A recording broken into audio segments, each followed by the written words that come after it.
Hello. Good evening. Welcome. Hello. Hey. What's up? How we doing?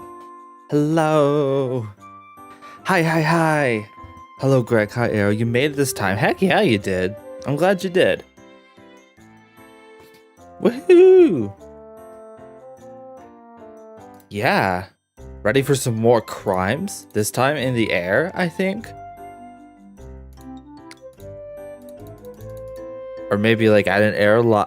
They said the case is called Airlines. So I'm thinking, is that like the airport? Is that like the plane? Is that like, what do we do? What are we working with here? What's going on? But yeah, I hope you're all doing well. Hope you're ready to settle in and get some crimes in. You know how we do. So, small recap time. This was the original case in this game, Turnabout Visitor. It was mostly a tutorial case, but it also kind of served to frame the rest of the plot as those cases typically tend to do. Somebody was found dead in Edgeworth's office. And then it turns out there was a guy who was another detective at the office, and he's the one who did it. And we were introduced to all the point and click mechanics that are in the game. This guy, Mr. Forehead over here. Oh man. I just got a bad vibe from him from this jump. I mean, we saw him commit the act. It's one of those crimes where we see him commit the act in the beginning, and then he does it. And then we have to unravel how he did it. But of course, the characters don't know. But yeah, there was a lot of stuff. It was a good introduction to the point and click mechanics, and also the logic mechanics, where you have to like connect certain aspects that you discover in the logic and put them together to reach a conclusion. We're not really going to be doing trials in the typical sense in this game. It's really just going to be investigations. That's what the game is called. Wow. It's called wow. Maybe that's why this game's called that. Wow. Wow.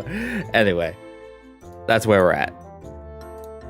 And now we're on what's basically the first proper full-length case in the game, which is Turnabout Airlines. So let's go ahead and get everything set up here. I'm gonna turn this off. No fun allowed. I better not catch any of you having fun. I'll find out, and I'm not gonna be happy. I'm just kidding. It's fine. Have all the fun you want. Audio. I think it was pretty okay last time, but let me just make sure. Yeah, that should be okay. Okay. So we're going to go through the episode select, and we're going to go to Turnabout Airlines. I noticed Franziska is very heavily featured in this. So there's that. That's pretty cool. Budding. Episode 2, Turnabout Airlines. The murder that occurred in my office. The return of the great thief Yata Garasu. Oh yeah, that was another plot thing. Thinking back, everything began on that fateful day, 2 days ago. Everything happened so much, 2 days earlier. Whoa! Miles, no! You know, I could turn this up a little. Let me know if that's too loud. I fly. Oh, we are in the air. Yes, everything began high up in the air. 9,000 feet in the air, to be precise.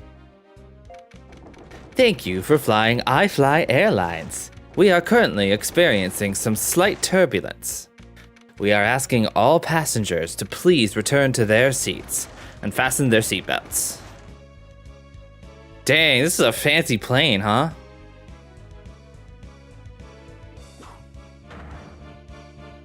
Oh, blood.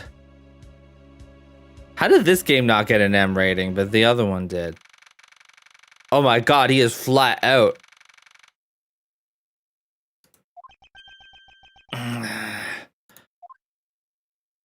Oh, he's okay. Oh, and it looks like that might be a red wine pool. Why do I feel like I just woke up from a horrible nightmare? I'll move myself out of the way a little bit. Just a little bit. Okay. I have to be... There we go. 6:13, huh? Guess I would... Oh my god, it is 6:13 right now. Guys, it is 6:13. I am not joking. It's 6:13 right now. I'm moving out of the way. It's 6:13. You see that? It's 6:13. Holy crap. What? Hi, Dunsford. Oh my god, how does that even happen? I cannot believe that. That is absolutely wild. That's a clippable moment right there. I love that. I love to see it. Holy crap. Auspicious moment. Yeah. Sure freaking is. Oh my god. Ladies and gentlemen, we are currently experiencing some slight turbulence. Oh, is that the same announcement? For your safety, we ask that you return to your seats and fasten your seatbelts. I suppose turbulence is to be expected on a flight. Though, admittedly, I'm less than comfortable with anything resembling earthquakes. Oh, oh no, your wallet got hit with some grape juice. What's this? A travel wallet. But it's not mine. How did someone else's travel wallet wind up in my pocket? Ugh, my head. When will this headache go away? I'll take care of this travel wallet later. Or hand it off to an attendant. Ugh, from earthquake-like turbulence to an elevator.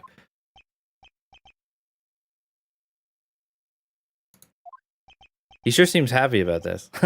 What am I doing hesitating like this?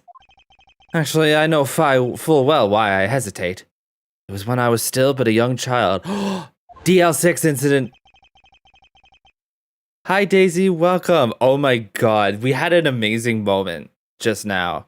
They mentioned it being 6:13, and it was actually 6:13 in real life too. That was so great. I love that so much. I was caught up in a murder that happened in an elevator. But how long am I going to let my past haunt me? It's just an elevator. I'm a grown man now. I need to behave like one. Oh, honey. That's trauma. That's trauma, babe. Oh my god, there's somebody dead in the elevator. Talk about re-traumatizing. It's so blessed. I love that vibe. That's a good vibe going into this. What in the world happened? Is there something wrong, sir? I must ask that you please return to your seat. Eek! He's dead! Please calm down. We mustn't jump to conclusions without all the facts. What's wrong? Did something happen? You murderer! What? No, you have it all wrong. It wasn't me. Oh no. I guess it was 6:13 a.m. to be fair, but still, that's really cool. Oh, hello. Everyone, I am sorry to interrupt, but I have an important announcement. I am one of your flight attendants today, Rhoda Tenero. What's that? What's that? Is that a pun on something? It feels like one.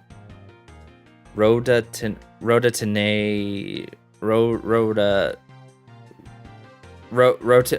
something. Rotate something. I don't know. Unfortunately, we have just had a minor accident on this flight. Girl, somebody's dead. An accident? Don't treat us like we're stupid. I caught a glimpse and it was a murder. Tenero? Maybe it's something plain like that, yeah. I thought maybe it was like rotate. What? Murder? What's going on with this flight? Everyone, please calm down. There's no reason to panic. This flight will stay on course and make its scheduled landing. We are still currently in the middle of a rough patch of turbulence. So until we are out of this area of turbulence, I ask that you please remain seated. Orient scrambled up. That's a stretch. Oh, maybe. Rode a tornado. Maybe. Is there like anything on the wiki about that? Hang on. Have they said anything on this? Oh god, I hate fandom so much.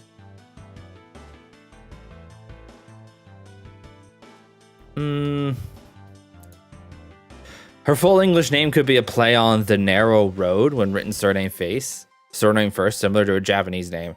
Her Japanese name is Konomichi Ichiru. Konomichi comes from Konomichi, which means this road in Japanese. Ichiru means thin or a sliver in Japanese. This could refer to her being narrow-minded. All right. Works for me. Road too narrow? I think it's something like that, yeah. Yeah, something like that. You were right. I love that. Someone was killed, right? I mean, what about the killer? Let me off. Please, there is no need to feel threatened. You know, I am gonna move you guys down a little bit. I'm gonna move you guys down here. And I might make you just a teensy bit smaller. Subway olives are disgusting. Almost as disgusting as Edward burning that guy. Yeah, so I don't go to Subway that much, but every time I do, I've always felt like there was something that was off about it. There was some ingredient on my sandwich that was just weird. And I think sometimes they're like, you know how they toast the sandwich, like they ask if you want it toasted. A lot of the time it feels like it doesn't toast it enough. I think I need to get in the habit of like, can you toast it like a little longer? Because I think their toasters don't always work that well. I think their toasters do not cook enough. Like obviously it doesn't want to like burn it. But I feel like it could be in like maybe 10 seconds longer sometimes. The Subway onions are always nasty too. Oh yeah, I'm not really a raw onion eater. So I don't really get that. But usually I get like green peppers and jalapenos. The jalapenos are often like really rubbery.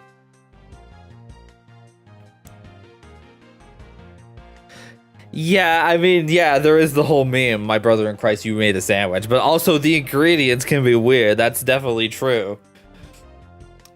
They can, just because you made the sandwich doesn't mean the ingredients are not wrong and you don't really have control over that. I feel like the safest option is just like, I mean, I usually get like a pizza sub. And then I try to put like toppings on it. So I'll put like peppers, like green peppers and jalapenos and olives. And I'll put like a single line of ranch sauce. Because I like to dip my pizza in ranch.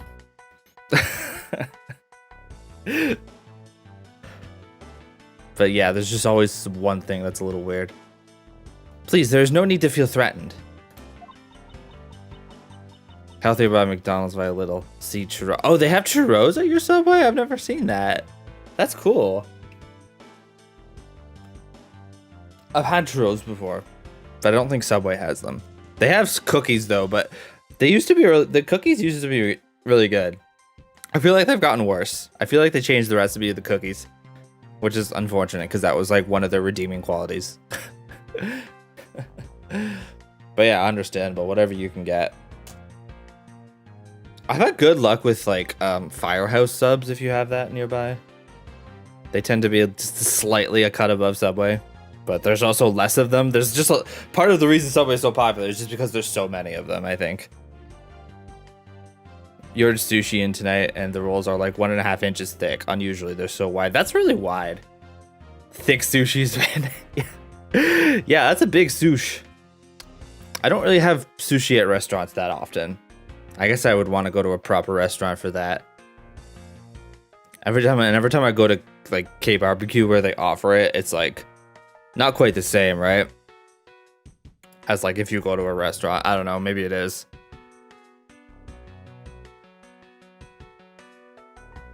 Yeah. I'm just like looking. Oh my god. Yeah, okay. I just remember this.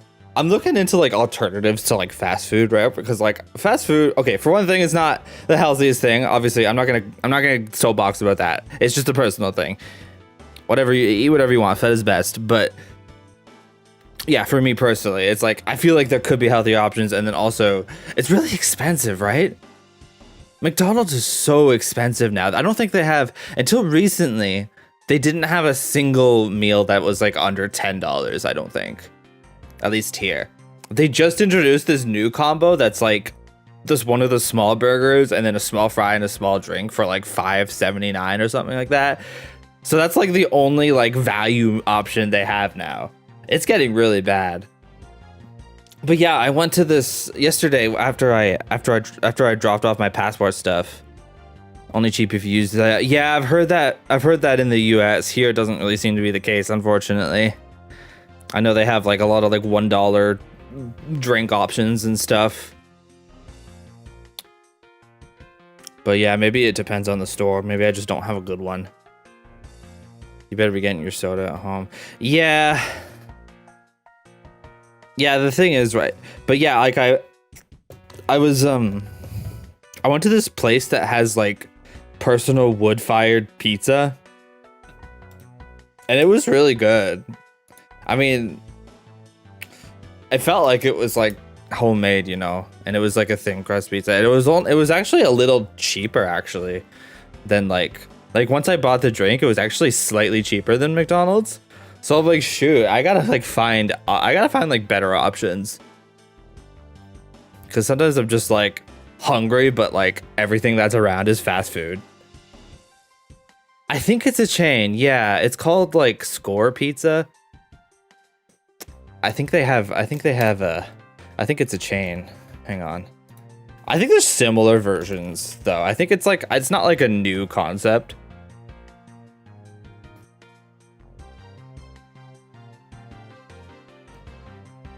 Yeah, it looks like they have a few locations.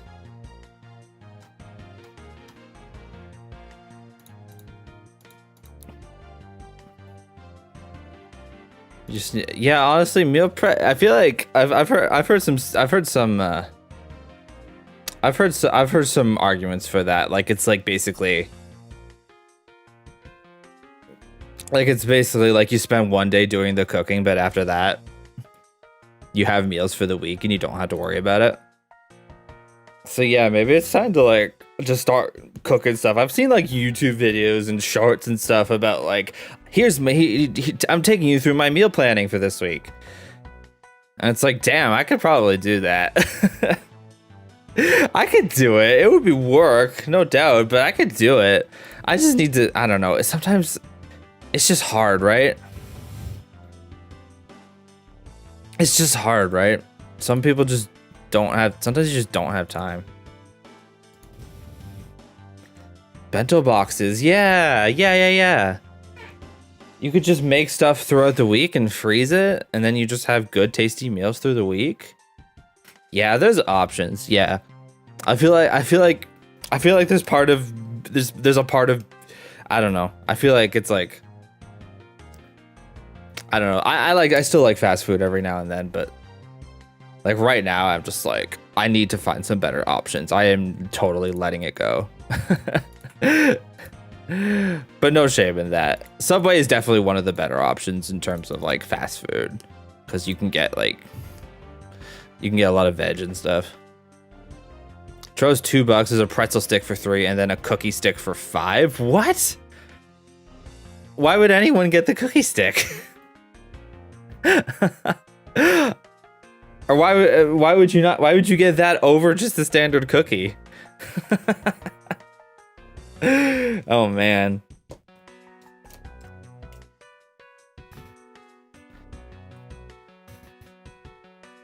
Pretzel stick being 200 calories and cookie being 60. Wait, how big is this cookie stick? How is that? What? Okay. You got me.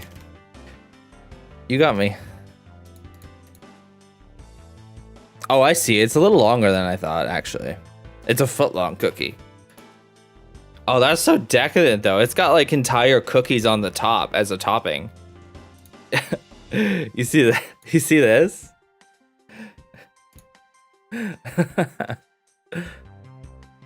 That's $5, though? Is this what it is? It's not that fancy? Okay.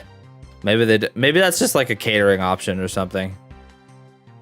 Literally just, oh, so it's probably just the bottom portion you see here then. $5 cookie long. That's a thick boy though. That's definitely meant to be shared. But it's still a lot, right? Man. Man, oh man.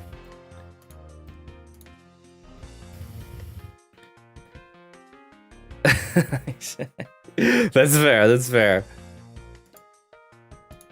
Treat yourself.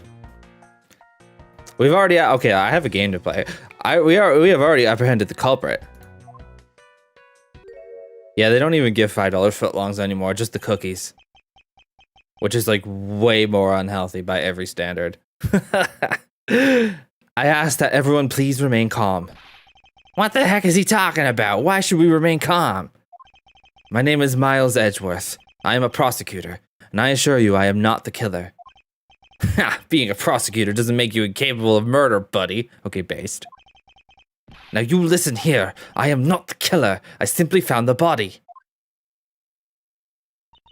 So you say, however, I am sure that you are the perpetrator of this crime. I swear on my honor as a professional flight attendant. What? I think Edgeworth is one of those artisanal Lunchables guys. Are you thinking of like charcuterie? Are you calling charcuterie an artisanal Lunchable? Honestly, fair. You're right. Oh my god. Oh, is that right? I know what I saw. And there's even very strong, incriminating evidence to back me up.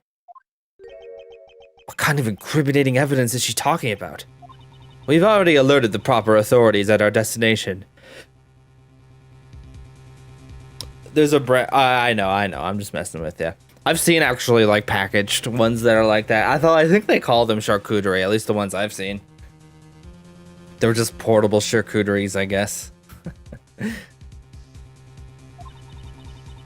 Until we land, you will remain in our custody by the powers vested in our captain. I'm very sorry, but please understand our situation. Your situation? I'm more concerned with mine and the direction it's going in. I'm not about to just sit idly by while I get accused of murder. Miss Tenero, is it? Yes. Okay, little tinier.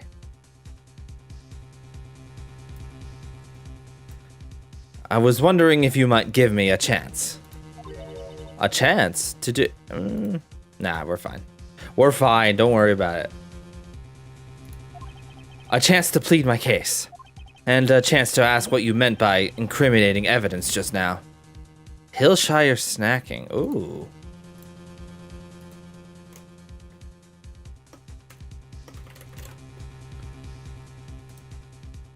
Oh, I see. Oh, you know what? This is extremely similar to what I've had. This is literally the same thing.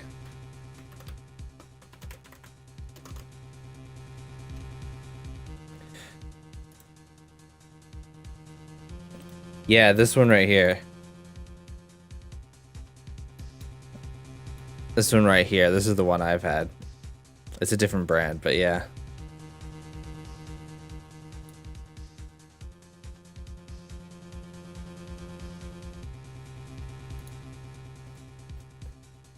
And a chance to ask what you meant by incriminating evidence just now. To accuse a passenger of such a grave crime without allowing him to give a proper defense. Edgeworthy. Can the professional flight attendant inside of you really call this action righteous? You have a point. Very well, I'll listen to what you have to say. But be wary of what you reveal. Yeah. I'm afraid you'll only look even more suspicious if your explanation fails to satisfy. I also do not have the time to deal with you all day, so please make it quick. Of course, as you wish. Good. Very well then, let's get started. I love how we live in a world where everybody's just ready for a debate. I know for a fact that I didn't kill the man in the elevator. What I don't know is what sort of evidence she has up her sleeve. But I'm certain it doesn't fit with how the crime really occurred. It's debate lord time. What Miss Tenero saw. I swear to tell the whole truth as a professional flight attendant. Unfortunately for you, Mr. Edgeworth, I am certain you are the killer. The scene I saw in front of the elevator. It was you, standing there, with fresh blood dripping off the murder weapon. So if you would please cooperate, we'll turn you over just as soon as we land. Okay, that's not a testimony. That's it? That's her evidence? I don't think you could ask for a more perfect witness testimony. Wouldn't you agree, Mr. Edgeworth? Not really. It's hardly perfect when there's a gaping hole in it. Bjong. I swear to tell. We probably don't have anything to present at this point, right?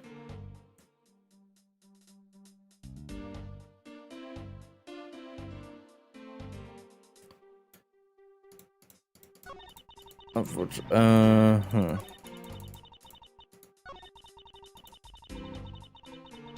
So I think actually we do. So, we do have this. Or wait, crime scene notes.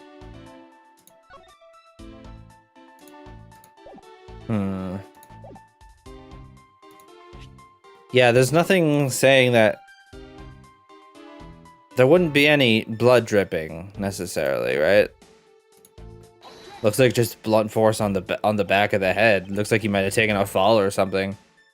Miss Tenero, what do you think about this piece of evidence? What? Oh, did I messed up. I messed up. Once again, I did the thing the thing told me to do, and it didn't work. This happens a lot.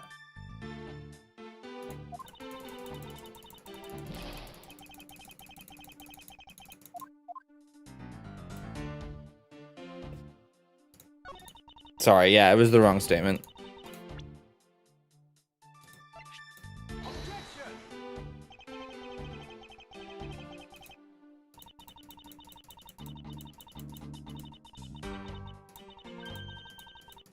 Bro, what am I doing wrong? am I just bugging out here? I am bugging out, sorry. I'm looking at the wrong thing. My brain, sorry, brain not working today.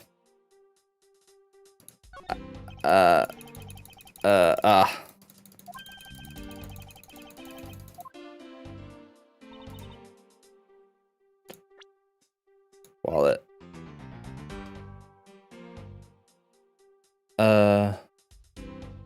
Fresh blood, fresh blood. Fresh blood, that one, okay. Yeah. Miss Tenero. What is with the yelling all of a sudden? Ugh, force of habit. Well, it doesn't matter. Miss Tenero, you say you saw the murder weapon dripping with blood. Is that correct? Yes, all that blood. Drip, drip, drip. Just recalling that scene sends a chill down my spine. Sorry, but your so-called professional flight attendant training has failed you. What? I'd like to direct your attention to this. Do you know what this is? It's a travel wallet, right? But it looks a little big and bulky. The thing you saw me holding when I discovered the dead body in the elevator was this very travel wallet, Mr. Nero. What? Impossible! Now then, do you still think I am the killer? That I killed him with a travel wallet? But I saw blood dripping from the wallet. I know I did. As you can see, this wallet is clearly stained. But if you would be so kind as to take a whiff, I think you'd agree it's only grape juice. Oh, it's clearly wine bottles over there, but I guess they called it grape juice. Yeah, the boxy bun is really fun. Then... That's right, you mistook grape juice for blood. The murder weapon dripping with blood does not, in fact, exist. No. There, that should clear up that pesky accusation. Hold it. Wait just a sec. That is... I mean, even a wallet could be deadly if it was wrapped around something heavy. I demand that you show me what's inside. Please. Yeah, I guess technically, yeah, wine is grape juice. It's just like, did they call that one in the original? I wonder. She's trembling, and the tacked on please at the end. Sounds like I've got her. There's no need to look inside. Even you can tell from its appearance that it's light. No, I can't be sure of anything until I see the contents of that wallet for myself. She's a persistent one. I suppose we have no choice but to see what's inside. Miss Tenero, if you would be so kind as to open the wallet and check its contents for me. All right. I usually don't pry into passengers' belongings, but we have no choice here. Oh, we're doing it, huh? Can we, what are we doing here? Can I? It's always grape juice. Okay, you're right, okay. Grape juice stains the outer cover. Grape juice is pretty good. True, it was I who dropped it in the juice. However, I didn't do it out of ill intentions. There's something inside it, it feels like.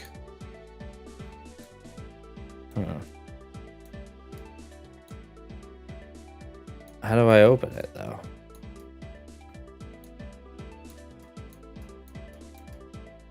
How would I go about opening it?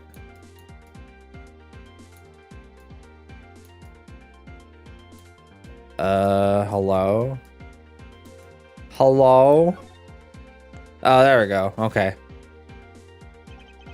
Republic of Borginia. Oh, hey, remember them? It seems that this passport is all that's in there. As you saw, there is nothing but a passport inside. This renders your wallet was the murder weapon argument moot. Wouldn't you agree? Please hear me out, Mr. Edgeworth. What is it now? Well, I was wondering, whose passport is it exactly? Can I take a look? Why not? I'm rather curious myself. This is... just as I thought. This travel wallet belonged to Mr. Ackby Hicks. Almost Heaven, West Virginia. Country roads. Which makes it the victim's property. Passport. You stole the victim's wallet, didn't you? How dare you? You said it yourself. You claimed to be holding this wallet in your hands when I found you. Perhaps I did misconstrue the wallet for the murder weapon, but it seems that I wasn't wrong about who the culprit is. Oh great, debate time again. Mr. Darrow's logic. As you claim, the murder weapon is not the travel wallet. However, it is something you stole from Mr. Hicks after you were done with the vile deed. Hello? I find it hard to believe myself, but your motive was very simple. You were out to steal Mr. Hicks's money, weren't you? Bruh, there was nothing in the wallet except the passport.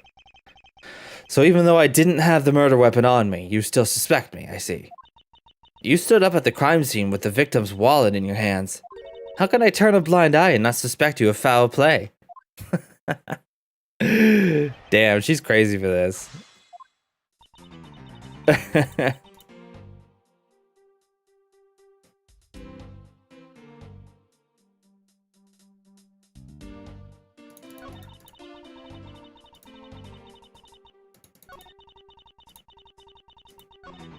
We had to steal Mr. Hicks's money.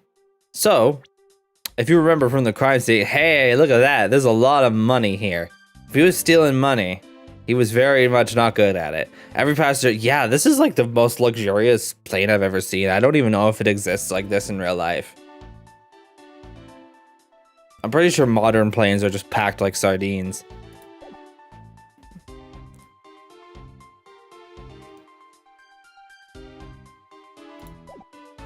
So yeah. If you're gonna say that we're stealing his money, you're gonna have to explain all that money on the floor. I wonder if I might get a word in, Miss Tenero. What is it now? Miss Tenero? Why does he keep saying her name? I wondered if you noticed the contradiction within your own testimony. What are you talking about? It's simply impossible that the motive for this murder was monetary theft. One glance at the crime scene should have told you that. What about this scene would prove that the motive was for murder and that was not the money? The money? Take that. If I may direct your attention to the things strewn all over the floor. Ah, that's right. The floor is covered in bills and coinage. By your own rationale, these were the very things the killer were after. I think we can assume that the wallet fell during the victim's struggle with his killer. And I would think that the killer would have noticed something like money scattering everywhere. Furthermore, as you can see, there was no effort made by the killer to gather the money. But the wallet... Ah, yes, the wallet. You will also recall that the only thing in it was Mr. Hicks's passport. Ah! If you are really insisting that it was a crime based on greed, then you're claiming that it was all for an empty travel wallet. Forgive me, please. Oh, dang. Hey, what the heck? Are you saying the attendant's wrong? So that guy isn't the killer?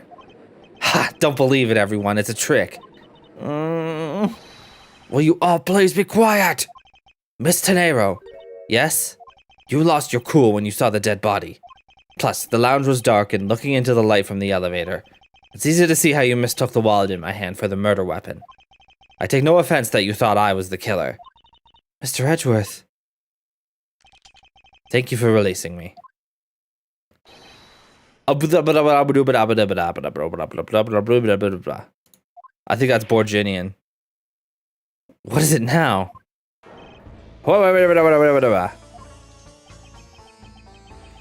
Miss Tenero, if you could please translate, I'd be much obliged. It sounds like Borginian, but They didn't have an air marshal on this kind of flight. It's weird how everyone's MIA except for this one attendant. I don't understand any of it. There's another attendant on this flight who... I said that he is giving the runabout. I don't require an interpreter. I speak English just well, see?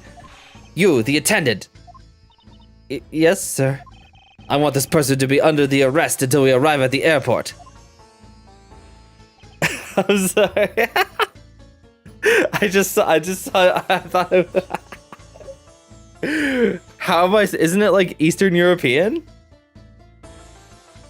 Why are they representing it with like hieroglyphics?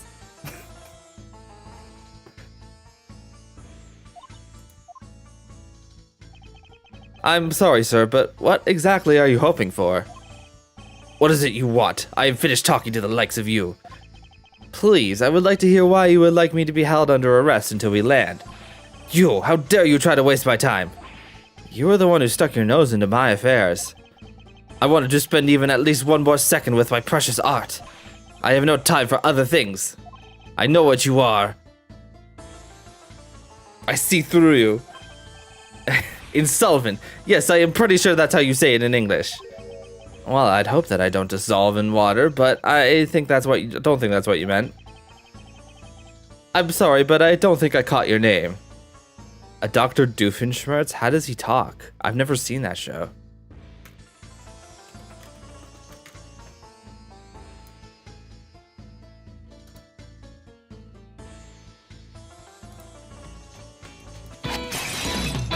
Perry the Platypus, how you feel? Perry the Platypus, I'm so sorry I hurt you. When I'm wasn't so actually trying to sorry I hurt you. If you... Yeah, that was like slightly after my time, I think. Just slightly. I was a SpongeBob kid.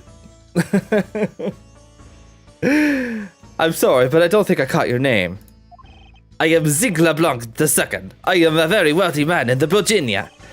But I am not an ordinary rich man. I am an art dealer, a rich seller of beauty. Mr. LeBlanc, what did you mean just now? Pardon? When you said that Mr. Edgeworth was giving me the runabout. I have to explain? Unbelievable. I will say it once and only once. I do not have even a second to waste. Time is money, as they say. Yes, and yet you continue to blather on. I saw it. Yes, I did. I saw the victim go onto the elevator. Going down to the lounge. It was exactly at 6 o'clock. License to love, laugh, maim, and murder? What is this poster? And what's the significance of that time? At 6, he says. Oh, wait, you saw him at 6? What's the matter, Mr. Edgeworth? He understands, I see. Miss Attendant, what time did you discover the body? Well, it was a little after that patch of turbulence, so I would say around 6:15. Hicks was his name, was it? Then I say that man Hicks was killed in the 15-minute time span. And the only person in the lounge at that time was this prosecutor, yes? Honestly, it's really good. The sprite work is really good. The sprites, the bigger sprites are really good too. Yeah, I was in my seat the whole time. Me too. I was watching the movie and enjoying a fine glass of grape juice. I was still eating. Still haven't finished, see? Mr. Finger Guns. The other passengers have an alibi, so you have no problem with them, I suppose. Yeah, she's really cute. She's so customer service pilled. No compliant, I see. Not a single word against this, right? I have no way of discounting what you have put forth at this point, but it wasn't me. Oh, so you say, but do you have, what you say, the evidence? Mr. Edgeworth, are you really the culprit after all? Okay, you need to stop, girl. It seems like you are influenced very, very, very easily. Mr. LeBlanc, I suppose you are quite certain in what you saw? Enough to give testimony? Of course, I was looking at that man the whole time. He was playing with that annoying little, small machine the whole time. Machine? Yes, that's what you people call it in English, yes? It was making me crazy with the click, click, click. From that description, it sounds like some sort of small computer? I believe what Mr. LeBlanc is talking about is a cell phone. I have to say that I did see him playing with it quite a bit myself. A simple cell phone? A laptop or organizer I can see, but that's kind of low budget.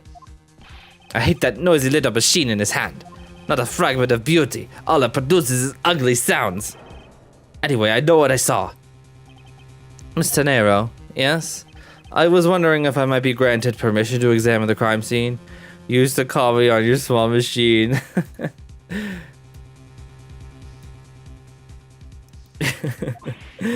What? You want to examine the crime scene? If you would grant me a little measure of time, I'm sure I could produce the real culprit. I don't like the sound of that. Fox in the duck pen. Yes, I think that is how you say it in English. Is it? It's Fox guarding the hen house, and I believe my innocence was proven earlier. And if I'm given the chance, I can clear up all the remaining doubts. Miss Tenero, if you wait until we arrive, there is a good chance that some evidence will have been destroyed by then. I understand. Let me see what the captain has to say. Ha! This shall not be approved. Please, Mr. LeBlanc. In an emergency, all decisions are to be made by the captain alone. Well, he's been pretty much MIA this whole time, so... Now, please wait here while I go ask the captain what to do. I'll be right back. Oh, I like her run animation. That's very cute. You are not planning to erase evidence when you are done doing your investigation, yes? Of course not. Ha, we will see. I like his belly rub. Just good sprite work all around, I love it. Mr. Edgeworth, you have the captain's permission to investigate the crime scene. What? Unbelievable! I am in your debt, Miss Tenero. However, there is one condition. I am to supervise you. Can you agree to that?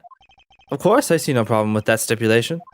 It's only natural, as I am still a suspect in this case. Ugh. I take full responsibility and will watch Mr. Edgeworth's every move. I hope that this is reassurance enough that there will be no foul play. Now then, Mr. Edgeworth, shall we proceed? If you should need my help with anything, please feel free to touch the partner button. It's time to head to the scene of the crime, the first floor lounge. Dang, that guy's got a lot of bottles. Ooh. I can't talk to any guy. Oh no, I can't. Can I? Examine. Look at all these bottles lined up in a row. It's a miracle they made it through the turbulence without a scratch. Actually, we asked the drink vendor to clean up all the ones that did break earlier. Partner button is like the hint button. Ah, I got you. Then you mean to tell me he put all these up here after the turbulence? We're simply thrilled to have someone so interested in the variety of drinks available. I don't think anyone should drink this much. There is such a thing as overhydration. He's getting way too turned up on grape juice. Look, they even got some orange juice and some, I don't know, blue raspberry juice. See what your comrade is thinking. I get you, yeah. Man, this freaking plane is nice. This plane is more like a flying mansion. I want to thank you for your help back there, Miss Tenero. It was nothing. You should thank the captain for granting your permission. And just so everything is perfectly clear, I still don't trust you to that extent. I don't want you to think your standing with me has changed. I see. I will bear that in mind. I received an order from the captain earlier. He wanted you to know that we reserve the right to stop your investigation if we feel you are not making progress. And when we do, he asks that you please return to your seat at that time. So my time runs out at his and his crew's discretion, does it? I had to find a way to discredit Mr. LeBlanc's testimony before time is up. I understand. By the way, is there any place you can think of where the killer might hide on board? I don't think so. After every first-class passenger was accounted for at his or her seat, we made a thorough search of the plane. As for business and economy class, no one can move between those two classes and first class without a staff keycard. And we found no record of a keycard being used at all. Which means that I have a first-class killer on my hands. At least I know that much for sure. And one other thing. No one else has been allowed near this crime scene since the murder was discovered either. Oh yeah. Now then, let's get started. But where should we start from? Let's start with Mr. LeBlanc's statements. The crime occurred between 6 a.m. and 6:15 a.m. During the interval, the only person in the lounge was myself, which would make me the prime suspect. I'll just be one sec, sorry.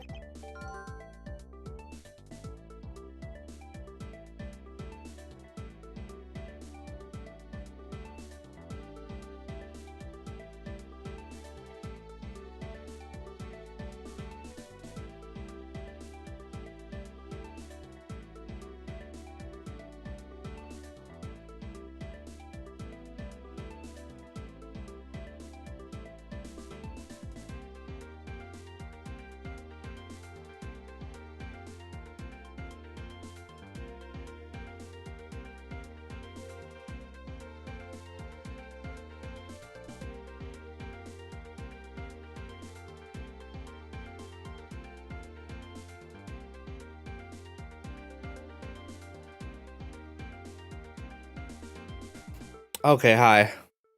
Jeez, I'm kind of stuffed up today. However, since I did not kill Miss Hicks, it means that the killer was around somewhere. Where was the killer? What clues point to where the killer could have been? Logic. If we are to believe what you say is true, then yes. The first order of business will be to gather information to win your trust. Okay, there's some spilled grape juice in front of the elevator. I assume it was spilled during the turbulence. Oh, we must clean that up or someone might get hurt. Aha! What is it, Mr. Edgeworth? I found some very important evidence. Oh, you know, I see some footprints here. What is it? They're a little smudged, but I think we can both agree they are a set of footprints. So you think, yes, these belong to our killer.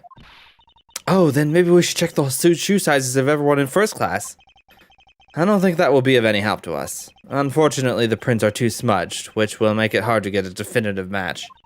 Oh, I see. Cool. I see another one here. This toppled over chair, yet another victim of turbulence. Ah, no, look at all that grape juice staining the back. I may not look it, but this chair was extremely valuable. It was? Yes, it was used when the Rocker Pals came to tour this plane. The Rocker Pals' leader sat in this very chair.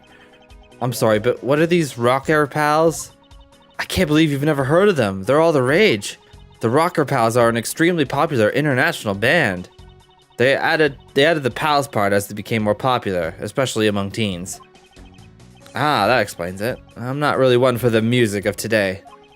Maybe I should ask Detective Gumshoe about them later. On second thought, I can already see how confusing that conversation would get.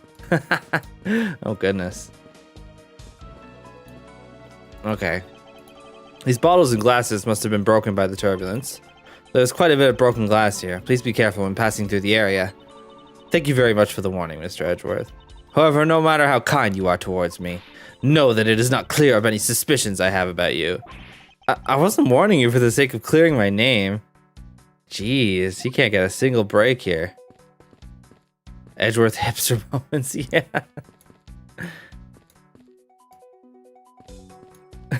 Yeah.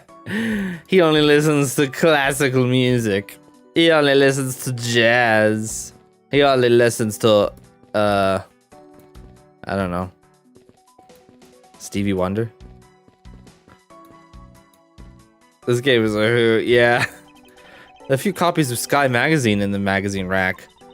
This month's special is an English trivia quiz. That's not a bad idea. I've heard that the youth of today don't know a particle from a participle.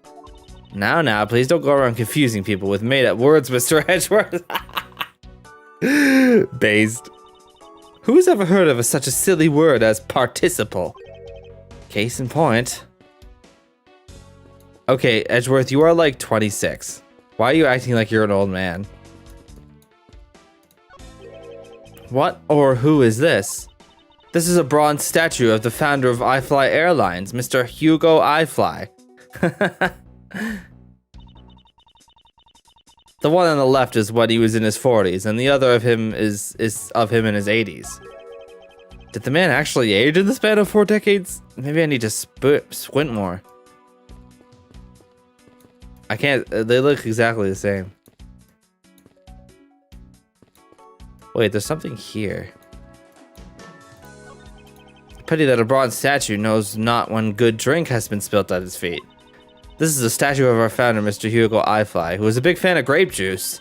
I'm sure he would be thrilled if he knew so much grape juice was here at his feet.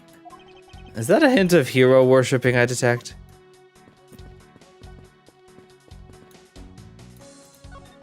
Glasses and candles thrown into disarray.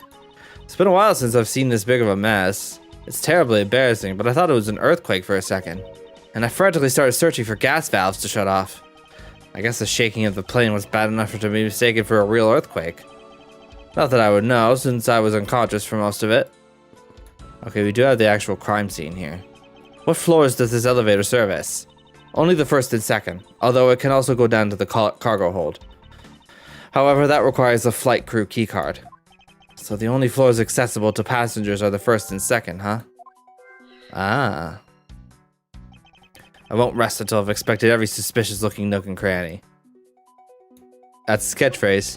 What is this sinister-looking figure on the floor here? Oh, that's a piggy bank of our company mascot, Mr. iFly. It's just one of the many pieces of merchandise we sell at our in-flight shop. This bank is a limited edition, and is so popular that we're down to our last one. You have an in-flight shop? Yes, it's just beyond the lounge to the right. The shutter to the store is closed at the moment, but it was open the whole flight up until Mr. Hicks's body was discovered. There's blood on here. Could this have been the murder weapon? Ah. What else have we got here? Money is strewn all over the floor of the elevator. I would guess it was on Mr. Hicks's wallet at some point. Okay, let's look at... I doubt anyone was expecting to find a dead body in an elevator on the plate. So, Mr. Hicks, he's really dead? Yes. She's trembling, although I can't fault her for that when there's a corpse right there. Mr. Hicks, if you're really dead, then please answer yes. I see she's over the trembling now, although a new symptom seems to have appeared. Anyway, I should focus on the victim's body. Let's see. There's blood on the back of Mr. Hicks's head. Could this be the cause of death? He appears to have been struck very hard. Even his glasses are broken. Dang. Oh, you know what? I think I can link those two. Oh no, I want a logic. Logic. I love murder weapon. Could this be it? Yay! A statue with blood on it lying next to the body of a man who was beaten to death. Oh, Mr. Edgeworth, I think I figured something out. Yes? What is it? The way the blood is on this, it looks like it matches up with the wound on his head.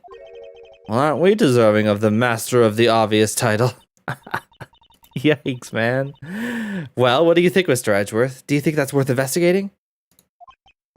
It would appear this figurine is our murder weapon. Oh, I just knew it. I mean, I can't think of any other connection. Be nice. You're so mean to her. Perhaps Master of the Obvious would be more benefiting.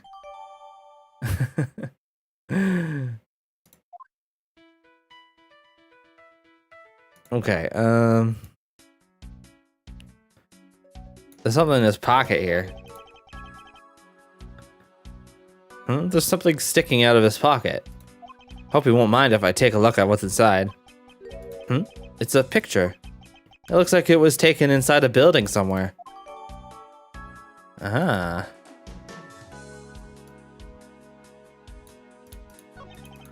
Wonder what was hanging off this lanyard. Something's missing from this picture. Now, if I could just put my finger on it. Oh, there's this card over here. But it's the same text.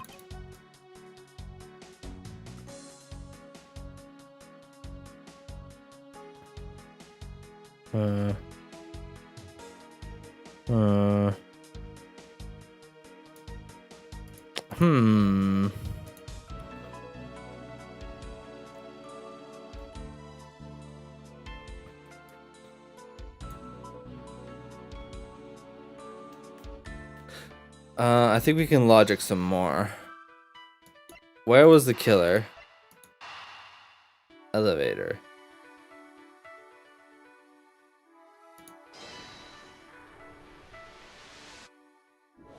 Yay. True, there wasn't anyone else in the lounge other than myself right before the turbulence. But if the killer was in the elevator along with the victim, then that's a different story.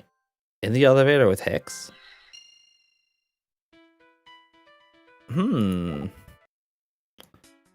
Okay, let me see if there's anything else I can look around for.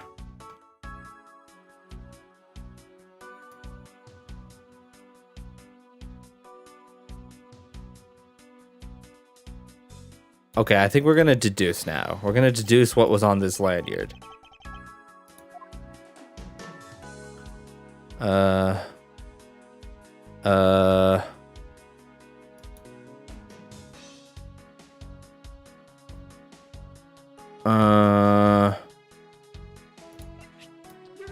I think that's it. Mr. Hicks's machine is nowhere to be found. His machine. His cell phone, Mr. New. Oh, so I guess because it's not here. Yes, I think we can safely deduce that the killer took it. Oh. Okay.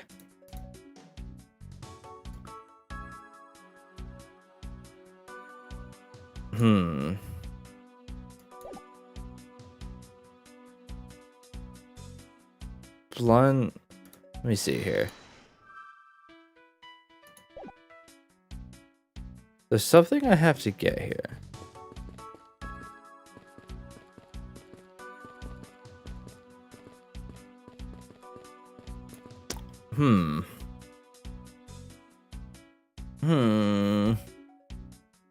Logic, logic, logic. I'm using so much logic right now. Oh my god.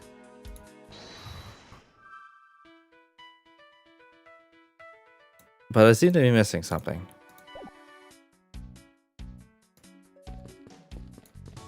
Do I have to... What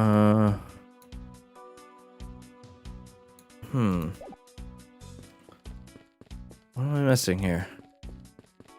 What am I missing here?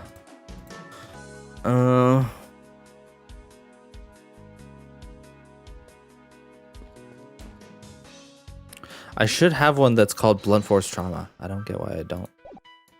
Did I use that already?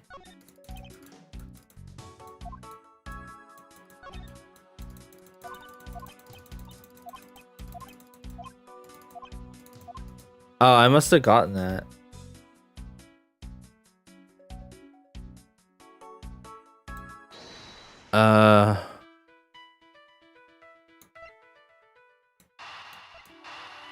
Spill grape juice in the elevator with Hicks. It can be a little obtuse. I have it. I'm sorry, but I don't understand, Mr. Edgeworth. I can prove that someone other than myself was here around the time of the murder. What? Really? Yes. It's rather simple, actually. The proof is in the pudding. Thank you, that's very simple. Or rather, the grape juice in this case. These footsteps here confess to me this very fact, that someone exited the elevator, alive. Seeing as how the victim is dead, that would mean a second person. But couldn't the footprints be from Mr. Hicks himself? Ah, but if you take a look at our victim's shoes, you can see the soles are spotless. Which means Mr. Hicks wasn't alone in the elevator. In fact, it's quite the opposite.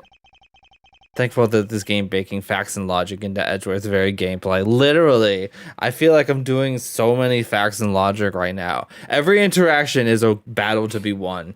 Every conversation is a debate. It really does show you Edgeworth's worldview. There was actually one other person inside the elevator. Okay, we did it. Yay. What's going on over there?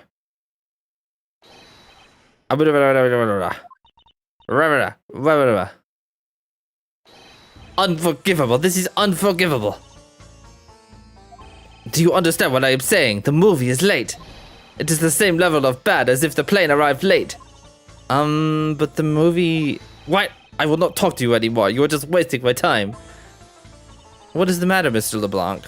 Dude, he's such a being such a Karen over here. Every zone is PvP and hail. Every conversation a battle.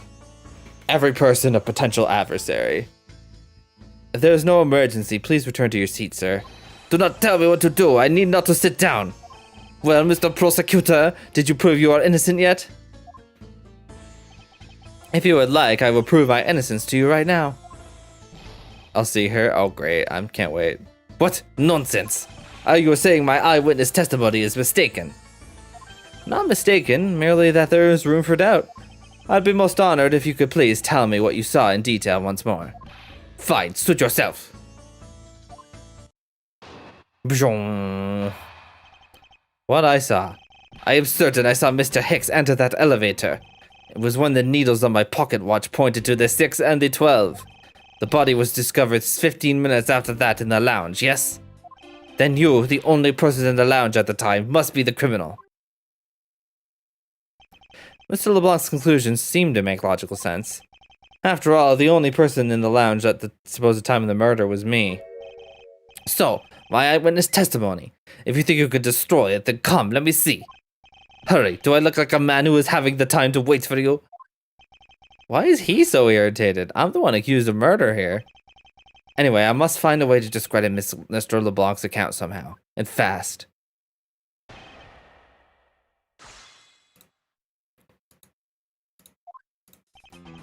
Okay.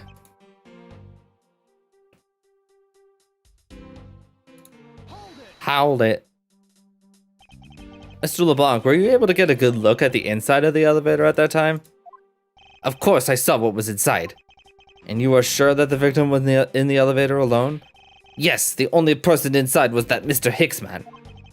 This last outburst is a bit too important to let go. Oh, but we do have evidence against that. We got the grape juice footprints. Mr. LeBlanc? What is it? There is a very glaring contradiction in your testimony. What do you mean? Please take a look at the area in front of the elevator.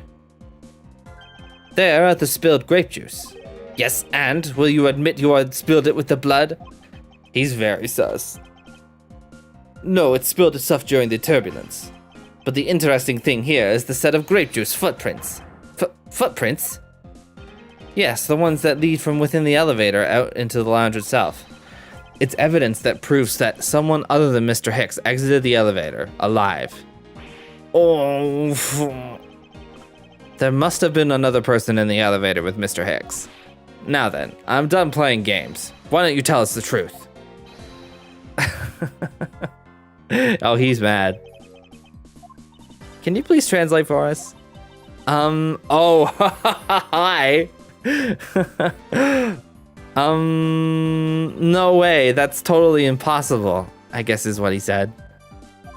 No way, that is totally impossible. I know there was no other person in there. I saw it with my own eyes.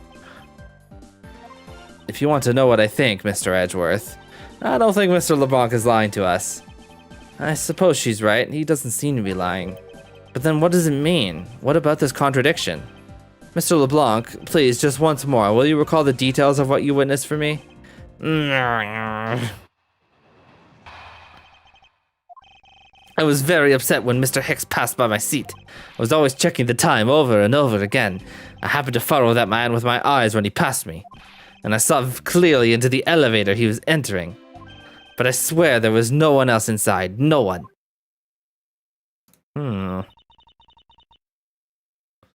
Mr. LeBlanc, if you would please calm down. What dare you two have a issue with my eyewitness testimony?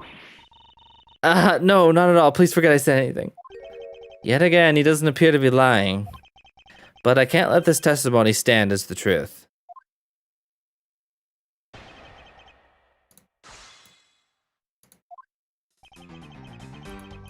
Okay, so I was always checking the time over and over again. Tell us more about that. Why were you so attentive to the time? Because something unforgivable was happening. Come to think of it, you were yelling about something unforgivable earlier. I was giving a complaint to the attendant about the movie starting time. Returned back to me my time. In money. You understand the point. Money? Is he talking about the in-flight one that's mentioned in the magazine? Summary of the plot and start time. Interesting.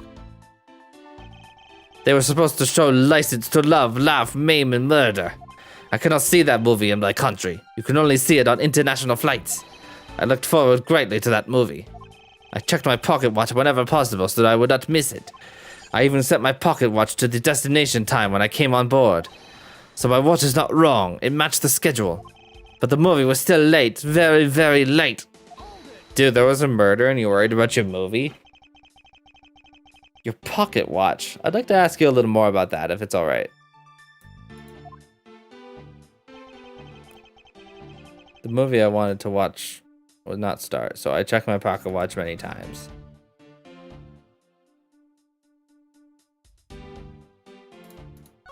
My watch is set to my destination's time. I always set it when I board the plane. But I did see something on there. It says all times shown correspond to our departure time zone.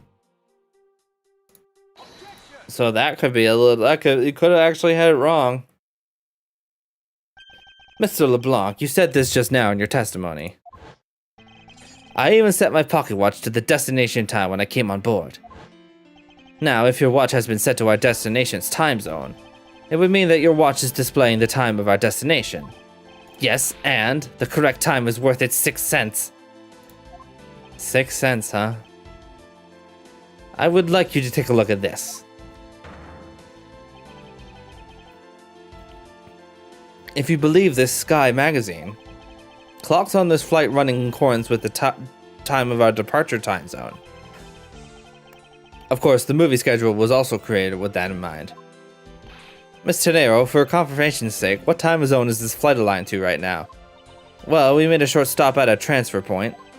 That's right, it was in that small Asian country, the Republic of Zhangfa.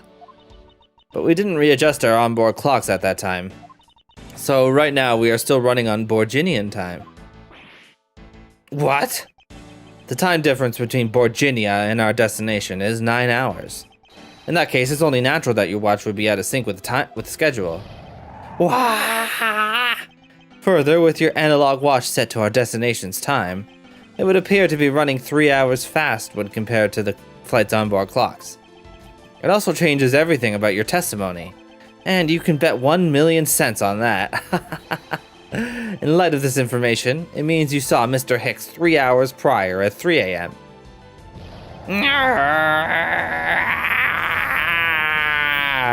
My 1,000,000 cents! This should clear up all the remaining accusations. He's finished. So this basically widens the time frame for the time of death, right? Yes, because Mr. LeBlanc saw the victim enter the elevator at 3 a.m. It means that the time of death could be anywhere from 3 to 6:15 a.m. The question now is, where was Mr. Hicks during that span of time, and what was he doing? Really good. I've got something to say. And you are? Yeah, oh. I'm Cammy Meal, really? I'm a flight attendant. And what is it you wish to say? Well, I think your story is a little different from how I remember it. What do you mean, Cammy? I saw Mr. Hicks sitting in his seat at 5 a.m., you know. What? How can you be so sure of the time? Oh, that's right. He pushed his call button while we were parked at the transfer point.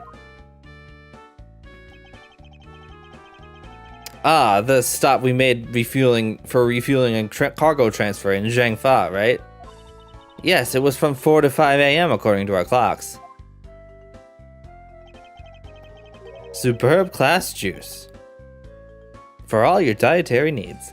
And during that time, did any of the passengers leave or did any new ones board this flight? No, not a single person got off or on in Zhangfa. What about the flight crew? The few who were handling the cargo transfer might have temporarily gotten on or off. God, this freaking face, dude. She's gone.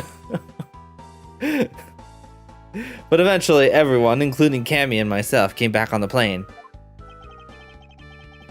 Also, this theme is insane, too. So basically, I can assume that no one left or got on since our initial takeoff. Interesting. I should keep that in mind. She's the queen of EP Land, guardian of the 7 snoozes. I love a sleepy girl. She ate the whole bread. No, you're right. She's gone. She's blasted. She took the forever weed.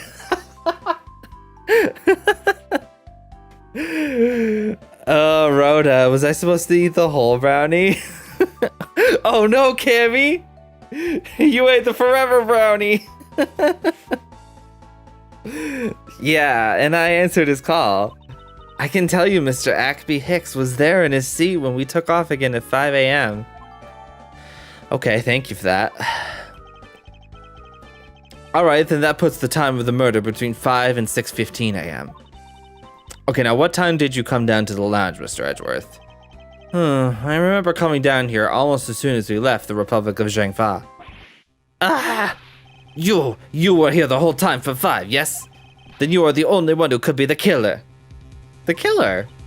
Mr. Edgeworth, were you really here in this lounge the entire time from 5 a.m. onwards? Unfortunately, yes. But then how do we explain the footprints? Is not that obvious? The man waited for Mr. Hicks here in this lounge, waited to kill him, and then he put the corpse into the elevator. That is when the turbulence happened.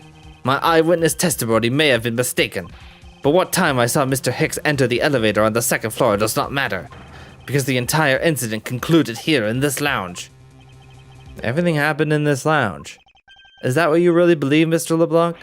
What, do you have another idea? I simply feel that there is something out of place in the scenario you presented. Is there something that can tie this crime to a location other than the lounge?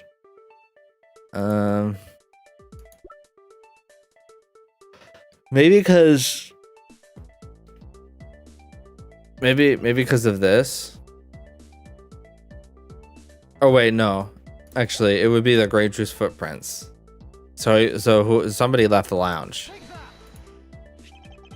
These footprints, in which direction do you think these are headed? That would be the in-flight shop. Correct, they are headed in the direction of the shop. But they look disconnected, they end all of a sudden. You are right to point out that they do not form one continuous trail to the shop. However, there is another piece of evidence that connects the shop to our crime scene. Besides the footprints, what else points to the, it would be this, the piggy bank. The murder weapon. This little piggy bank is sold at the in-flight shop. It is sold there and only there, and it is not displayed here in this lounge. How then did it find its way here? Don't you find that a tiny bit suspicious? Such a trivial point. It only means you prepared it, taking it from the shop first before coming here. It doesn't prove you're innocent at all. Is there no way to win with this man? Hold it. If I may. What is it? You see, well, it's just as Mr. Edgeworth says. Oh, and why do you know this so well? Well, it's just that piggy bank was there in the shop. I saw it with my own eyes. And when was this? It was maybe around 5:40 a.m. Isn't that just before we hit that patch of turbulence? That's right. You were in the shop just before the turbulence? Yes, I was. Come to think of it, Miss Tenero, when I found the body, I believe you came out of that door. Yes, I did. And what is beyond that door? That's the flight attendant's room. Then you were on the first floor? Yes. I had to do something at the shop and in the flight attendant's room. So I went to the shop first, and then I went to the flight attendant's room. Are you saying you passed by me at some point? Yes, you seemed really into the issue of Sky magazine you were reading at the time. I don't suppose you noticed me walking by. I vaguely recall someone walking by, but I didn't take notice of who it was. Anyway, the piggy bank was definitely there at the shop when I went there. Why did you go to the shop in the first place? I went there for a work-related matter. Work, you say? Yes, the upkeep of the shop is also one of my responsibilities. Why did you not say anything about that until now is what I want to know. In any case, I believe it's clear that the shop needs to be investigated as well. Shall we head over there then?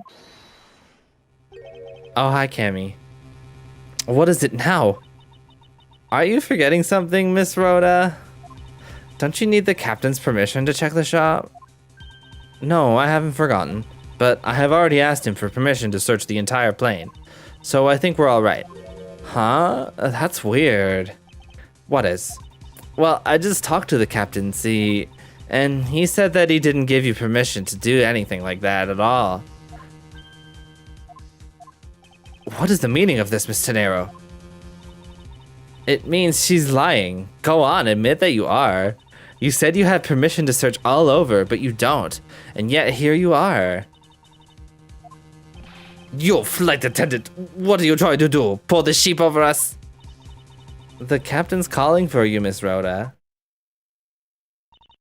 Oh, but don't worry. I already got permission to search the shop from the captain. See, unlike you, I do things the right way. Gee, she's toxic. Miss Tenero, why would you do such a thing? Please excuse me. Then again, if she's lying about it, then well. Looks like I get to be in charge now. Please go back to your seat, Mr. LeBlanc. Now then, Mr. Edgeworth, if you would follow me, I will be your guide from now on. I can fix her. No, she can make me worse. She doesn't need to be fixed. She's perfect the way she is. But yeah, she can make me worse. There's something about Miss Tenero that has piqued my curiosity. But right now, investigating the in-flight shop is my top priority. Alright, let's go. He's just gonna keep pointing at me forever. Alright, here we are. So this is the in-flight shop. It's quite a mess in here. You think? Guess I'll have to clean things up then. Teehee. Hold on, you can't clean up a potential crime scene.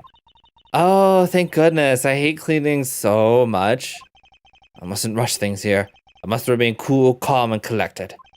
Because this piggy bank was left at the crime scene. Bjong. There is a very good chance that the killer had paid this place a visit. Yay! Okay, well, there is some broken glass here. The glass from the display case's door is shattered all over the floor. And it looks like there's nothing on display inside either. Wait, actually, I think there is something. What's this? A mini captain's hat? A tiny captain's hat. I swear I've seen one of these before. Have you? I haven't. There's a wide selection of souvenirs for sale in these display cases. You know what I'd suggest? Sorry, but I have no intention of buying souvenirs on this trip. Okay, then how about you buy something for me then, as a present? I can't think of a single reason why I'd want to buy you anything. But I've had my eye on that pendant for such a long time. Try paying some attention to me when I ask you something, and then we'll talk. She's so funny. I love her. She's such a cutie. Flowers. Beautiful flowers in a beautiful arrangement. I feel cleansed just looking at them. Mr. Edgeworth, you're getting pollen all over her. Oh, excuse me. Luggage?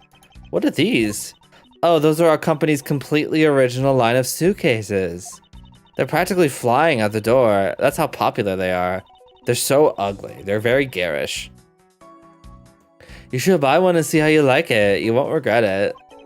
Perhaps that's how things work on this flight, but in the real world, you try, then buy. No way, but either way, it doesn't really matter. True, either way, why would anyone buy a suitcase after they've boarded the plane? Anyway, see that? Just look at all the Mr. iFly heads painted on there. Cute company mascot, isn't he? They're painted on with a lot of care. Doesn't he look like he's about to jump out at you?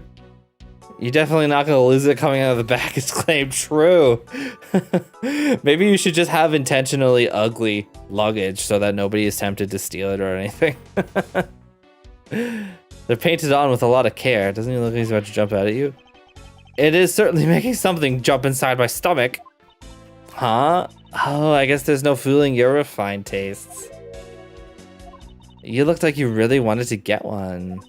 And I thought I was gonna finally make my first sale, but you saw right through it. Glad that's done though. Never make me try to give you a sales pitch ever again, okay? But I never showed any interest in it to begin with. It really is pretty horrible, isn't it? You wanna know something? This suitcase was designed by Miss Rhoda. Miss Tenero designed this. Yeah, it was a company-wide contest. Well, it does have a very sharp design sense. My grandma puts neon glitter puff paint all over her suitcases. I think she's kind of onto something. That's actually a good idea. Sharp? Like a stinky sharp cheddar, maybe. I really have no idea why the bigwigs decided to go with it. It's so blah. Miss Tenero designed this, did she? It's definitely not what I would have expected. Ah! You okay? I'm fine. Please watch yourself, Miss Meal.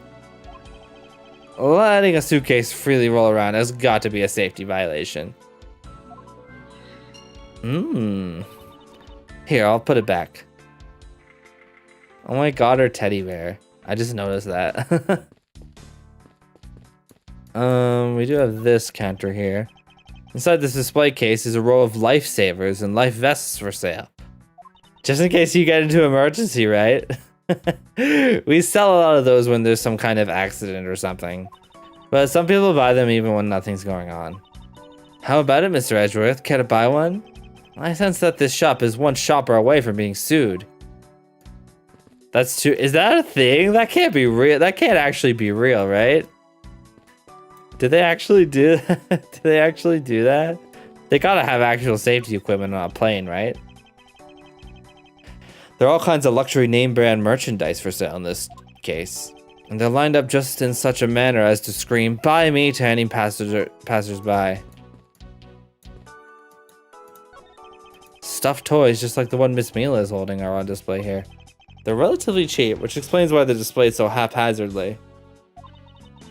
Okay, good. That makes sense. I thought for sure, but I was like, I wouldn't put it past a big company like that. I don't know, maybe. Good thing we have safety standards. How about it, Mr. Edgeworth? You know you want one too. They're great for when you're stressed. Why do I envision stuffed animal abuse when she says that? Okay, everyone, make sure. Yeah, like the plane is rocking and rolling, and everyone's like, "Okay, stay calm, everyone." So the Life Vest is $32.99. Make sure you have your credit card ready, okay? The little oxygen thingy that drops out of the ceiling. I don't ever want to have that to have to be used, but it'd be fun to try. Yeah, I've seen those. Mostly in the movies, I've seen those. Boop. Boop, boop, boop, boop. Okay, so there's something we could do here. Tiny Captain's hat. I think Mr. iFly is supposed to have a hat. Everyone remain calm. We take debit and credit. Unfortunately, we don't take cash anymore. We have gone cashless. No cash, okay? No cash, everyone. And then it's like, the Wi-Fi messes up because you're in the air. And it's like, oh, sorry, gotta get the debit machine working again. I gotta restart it, sorry. Please remain calm, okay? I'm rebooting the machine now. The hat probably used to be on the piggy bank's head. Let's give it a go and see. There it goes. I believe this piggy bank was forcibly removed from this display case. Does this mean that the killer broke the glass to get at it? Huh. Really? Don't tell me you don't know what things go where in this shop. Well, I don't. Miss Rhoda's in charge of this place. So come on, how should I know anything? I sense that further inspection of this display case is needed. I think I've inspected everything in this display case.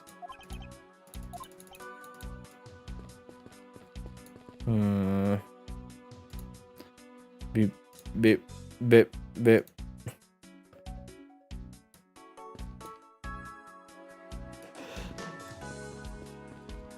Wait, how do I do this? Oh, okay, here we go.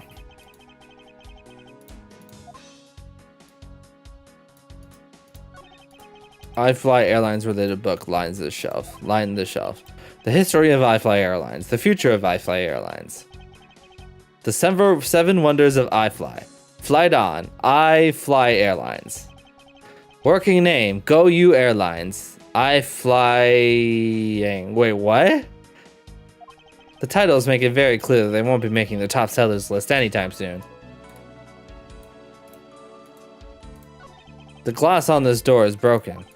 Perhaps it was the killer who broke it in order to take the piggy bank.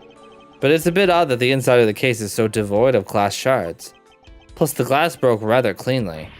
Ah! Well, what is it? I touched the glass and it cut my finger. It hurts, Mr. Edgeworth. It hurts. Please tell me you can deal with such a minor cut on your own. I need you to kiss it better, Mr. Edgeworth. The glass on the... Okay, that's the same thing. Perhaps it was...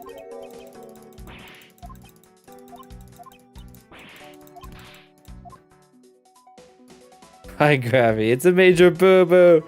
She needs medical attention. We gotta get people in here.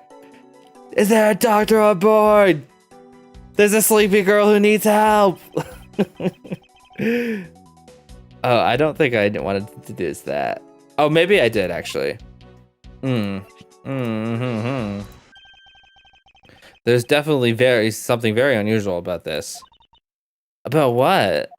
If the killer had broken the glass to get at the Mr. iFly bank, there should be shards of glass inside the case itself. Oh, I see. Yeah, I guess it'd be like that. However, there's not a single piece of glass inside the display case. No, there isn't.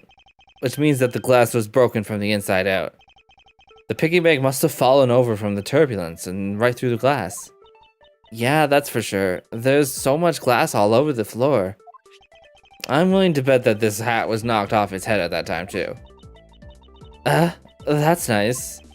Which leads me to believe that the killer took the Mr. I-Fly from here after the turbulence. Ah.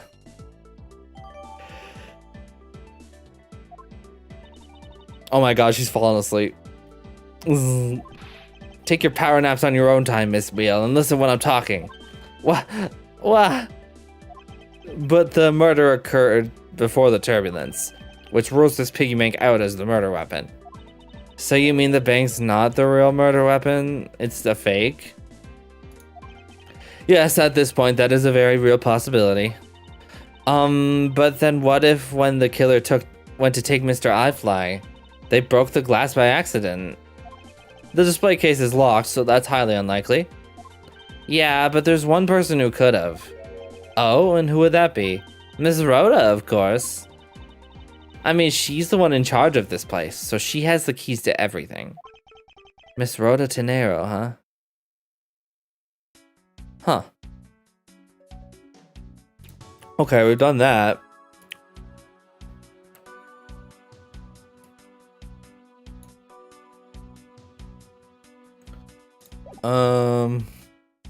Logic. Suitcase. Turbulence. Whoosh. Yes, there is definitely something wrong here. What's with the sudden yelling? Tell me, Miss Meal, don't you think there's something strange about these suitcases? Oh, well, sure. They totally ooze strange. Like the color and the such. That's not what I'm talking about. Now pay attention. Ah, you're scaring me, Mr. Edgeworth. Sorry. These suitcases are lined up a bit too prim and proper. Yeah, they look a bit uptight, don't they? But I guess they take after their creator. Dang, you don't like her very much, huh? Again, that's not what I meant, Miss Meal. Don't you find it unusual that these cases are the only things undisturbed by the turbulence? Never mind, I'd sooner find an answer by inspecting these suitcases myself. Upon closer inspection, they really are quite hideous. I wonder how Miss Rhoda would have reacted if she'd heard what you just said. What's wrong? She makes a good point. It would be wise of me to watch what I say out loud. What's this? I've spotted something that's not quite right. What is so unusual about this suitcase? Oh, this one has stoppers on it. The other one doesn't. This is what's so odd. I don't think it's that strange. Wait, that actually takes off health? Really? I'm just trying to inspect. I'm just trying to inspect out here.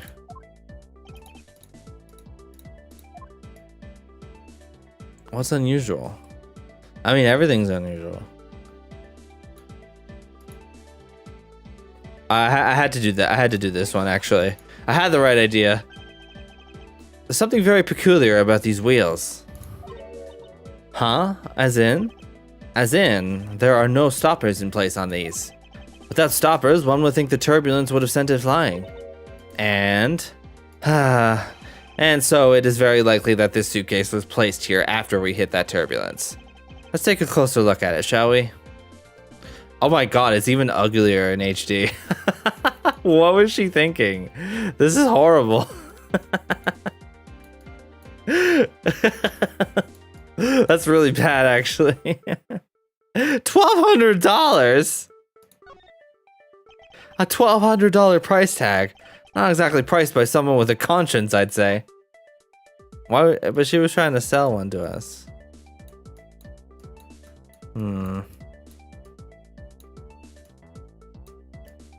God, it's so hard to look at.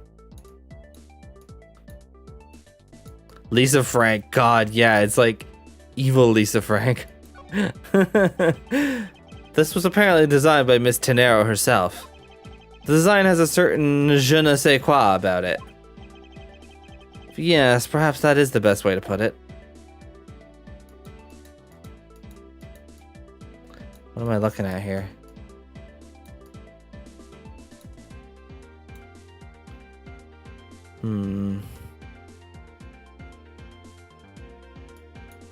Wait,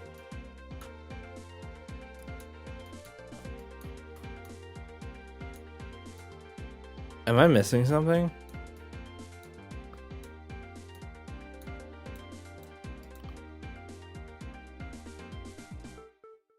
You'd buy this, but not the price tag. That's fair. Oh, this one is a little different, huh? What's this? This wheel is completely covered in something. Someone make this into an acrylic keychain. Honestly, there probably is. There probably is people looking to get key merch. Although maybe not at a convention, because those just seem to be Genshin Impact. Everybody seems to just have Genshin Impact merch at conventions these days.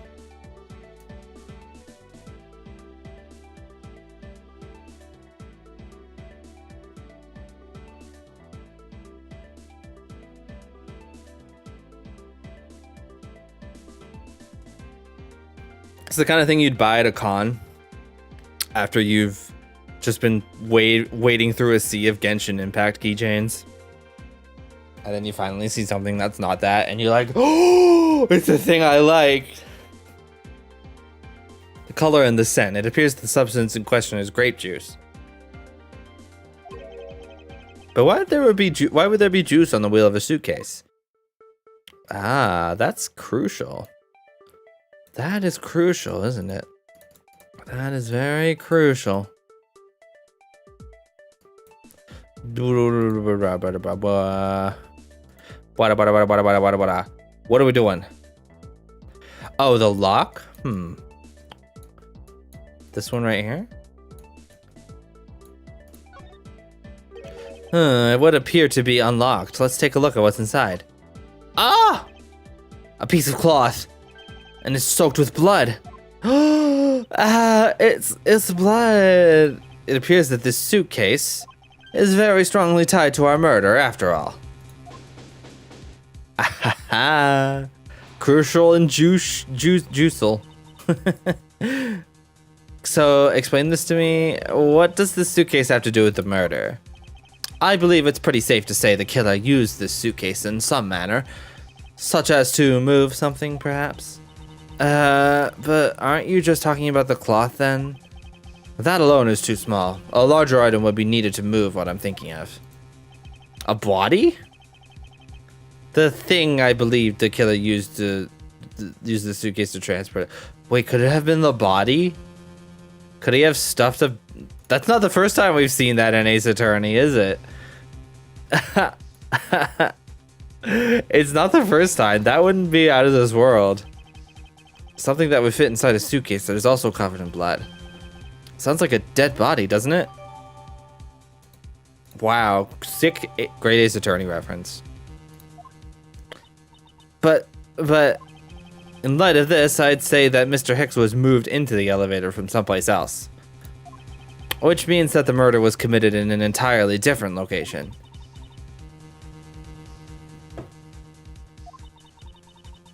So you're saying that after moving the body into the elevator, the killer brought the suitcase in here and just left it? Exactly. What is it? Nothing, just that I was thinking about what Miss Rhoda said about coming here for something. Yeah, she's got like the dead eye look. I don't know what the deal with that is. I wonder if she's just sleepy. But she does look like that, you're right. Excuse me, Mr. Edgeworth. Oh, hello. I wanted to give you a bit more time, but I'm afraid I wasn't able to convince the captain. I'm very sorry, Mr. Edgeworth, but the captain feels he has allowed you ample time. He says that he'd appreciate it if you could wrap it up and return to your seat. I understand his sentiments. However, if I'm not allowed to complete my investigation, the crime scene may become contaminated by the time we land. If I must stop, then I insist I be allowed to oversee the preservation of the two sites. Under your supervision, of course. If that's your only condition, then I believe we can accommodate your wishes. I'm here to assist you in any way I can, Mr. Edgeworth. She still seems sussy. Sounds like fun. We can camp out and watch over everything together. I found proof that the real crime scene was not in the lounge, and I have enough evidence to prove myself to be innocent of any wrongdoing. And yet, regarding what Miss Meal reminded me about Miss Tenero, I can't allow my investigation to end here. The truth must come to light. To be continued. Yay! We did it. We still haven't seen Franziska yet. I want to see her. Let me see her. This is an anime murder mystery. If she seems most sus, she's a red herring. Delicious as the trout. Yes, perhaps you're right. Okay. Oh, I guess we've landed now. Okay, actually, I'm going to take my break now. I'm going to take a few minutes and be right back. There's my command. I am going to take a short break. Take this chance to grab any snackies or anything you'd like to do. Grab a drink, use the restroom, whatever you need to do. Yeah. I'm gonna do that. Is that Salmonella? Sure looks like him. All right, enjoy your break, everyone. Also, I will be running some ads just for transparency. All right, see you in a little bit.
All right.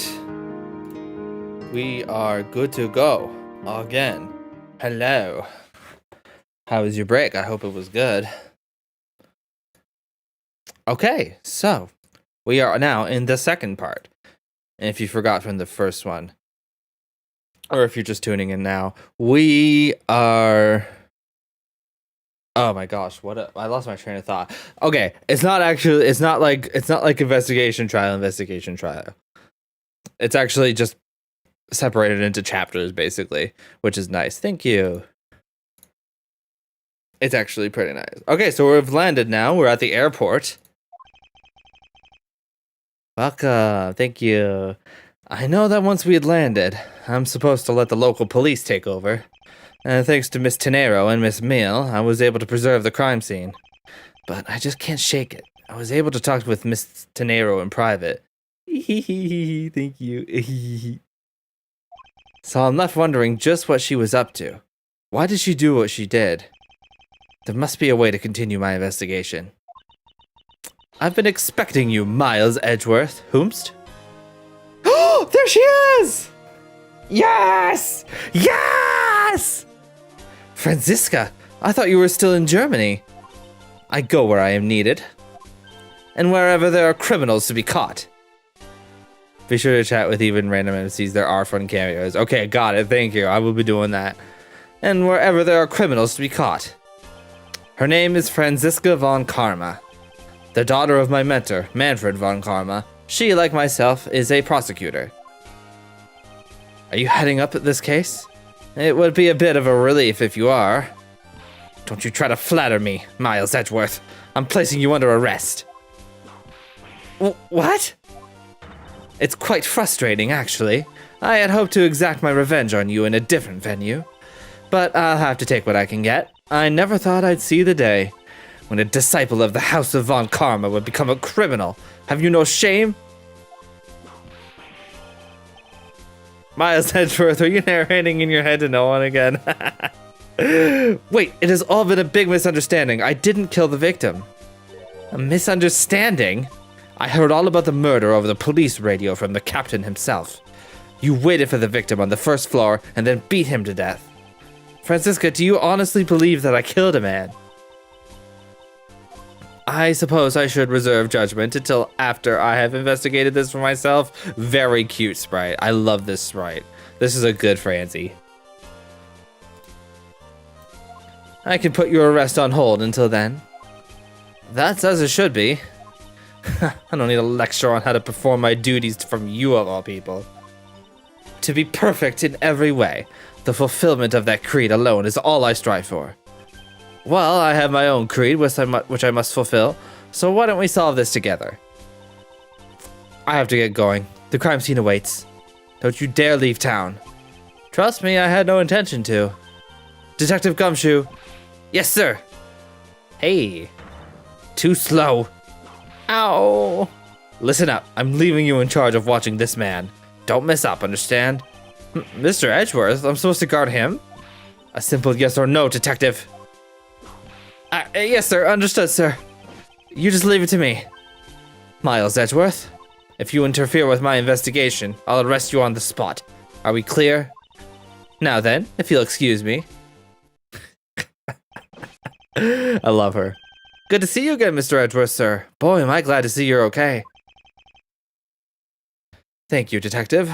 I believe in you, sir. You can lean on me. I'll get you through this. I have to admit I'm a bit curious as to what Franziska is up to. Maybe I should ask the good detective. Very well. In that case, I have a few questions for you. Okay, let's talk to some NPCs while we're here. Lunchland. Not bad. I guess it's gotten big enough to warrant its own branch shops. What should I go with? I recommend our airport special, World Flags lunchboxes. Only available for a limited time. We have a variety of lunchboxes made up to look like different countries' flags. Wonder if they're aiming to take Lunchland to the international market. Huh. Is this the same thing? Yeah. Sick Angel Star reference. She's a successful businesswoman now. I love that for her. This man was in first class with me. He was quite shaken up by the whole affair. I did it. I made the whole flight. I'm not scared of turbulence anymore. He must have been pretty scared. He's repeating the same thing over and over to himself.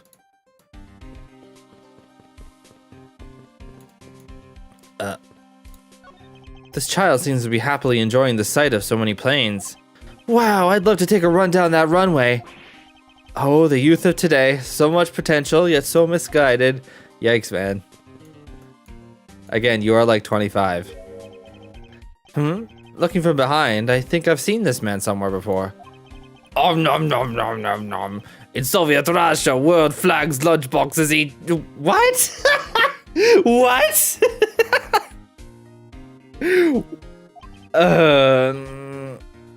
F. Found it, lol. Ooh, I feel a wave of creative powers coming on. It's over 9,000, lols. For my next elite movie, it's gonna be the Steel Samurai, the warrior of Neo-Old Tokyo, versus the world samurai champion of Earth. It's gonna rock soars so many boxors. So the Steel Samurai is finally getting a movie. Right, I forgot about Salmonella. So that's definitely him then. What an icon. Okay, let's talk to Gumshoe. Initial investigation. So how is the initial investigation going?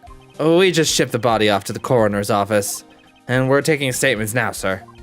That sounds like Franziska. She was always good at quick responses to a case. I'd say she was a little too quick, sir. Oh, how so?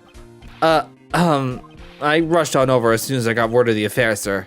But somehow when I got here, Miss Von Karma was already here barking out orders at everyone.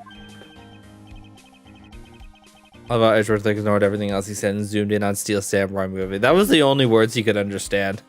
He doesn't know internet memes. It was kind of creepy, as though she knew there had been a murder or something, and had come in advance to await your flight's arrival. That is sort of odd. She did show up rather quickly, and out of the blue. Plus, I still don't know why she's here in America. There must be some backstory to all of this. Miss Von Karma just kind of popped up at the prosecutor's office about a week ago, sir. Something about chasing down leads related to a certain incident. No details?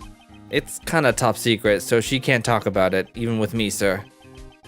Knowing her, the only type of talking she likes to do is with her whip.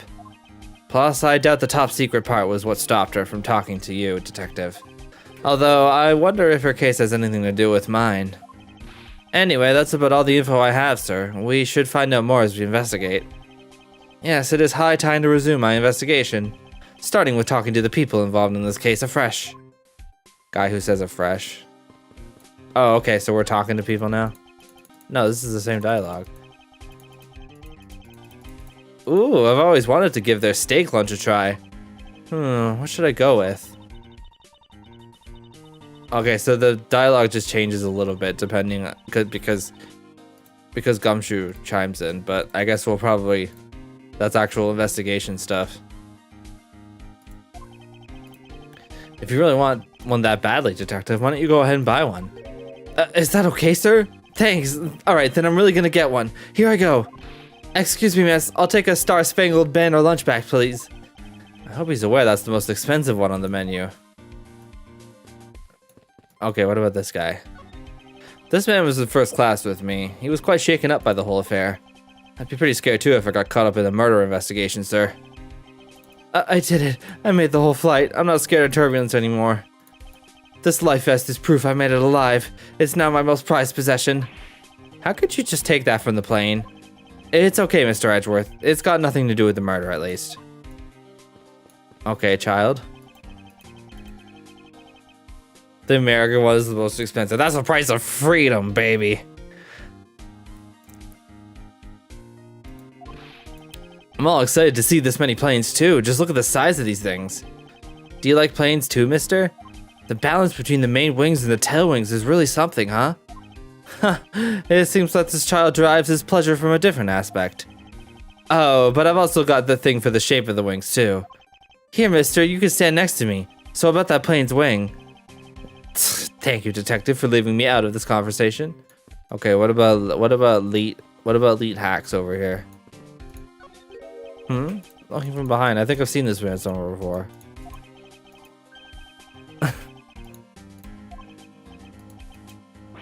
Mr. Edgeworth, we gotta get him some water. Found it, lol.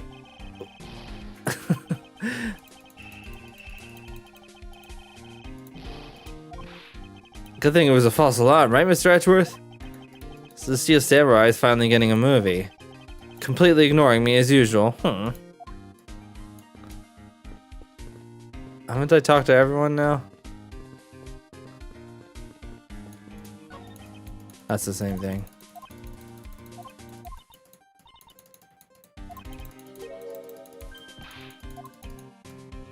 Oh, over here. Yeah, okay. Let's go see what's going on with Franzi. So you must be the captain. Why, yes, I am. And who might you be? I am the prodigy prosecutor, Franziska von Karma, and I have a few questions for you. It's the wee brighter from the Steel Samurai. Yeah. Ah, don't you dare, Captain. Getting friendly with another woman? I'll never forgive you if you do. What are you talking about? I only have eyes for you, my dear Cammy. Okay, that's weird. I wouldn't bet money on our dear captain to be much of a reputable person. Sure you don't want to ask the captain some questions, sir? He was in the cockpit the entire time. I highly doubt he would know anything of use. Anyway, I'd like to leave that type of witness to Franziska and her whip.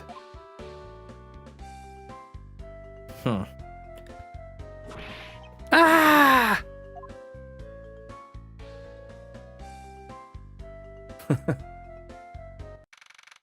Oh, him again. Now see here! Ah!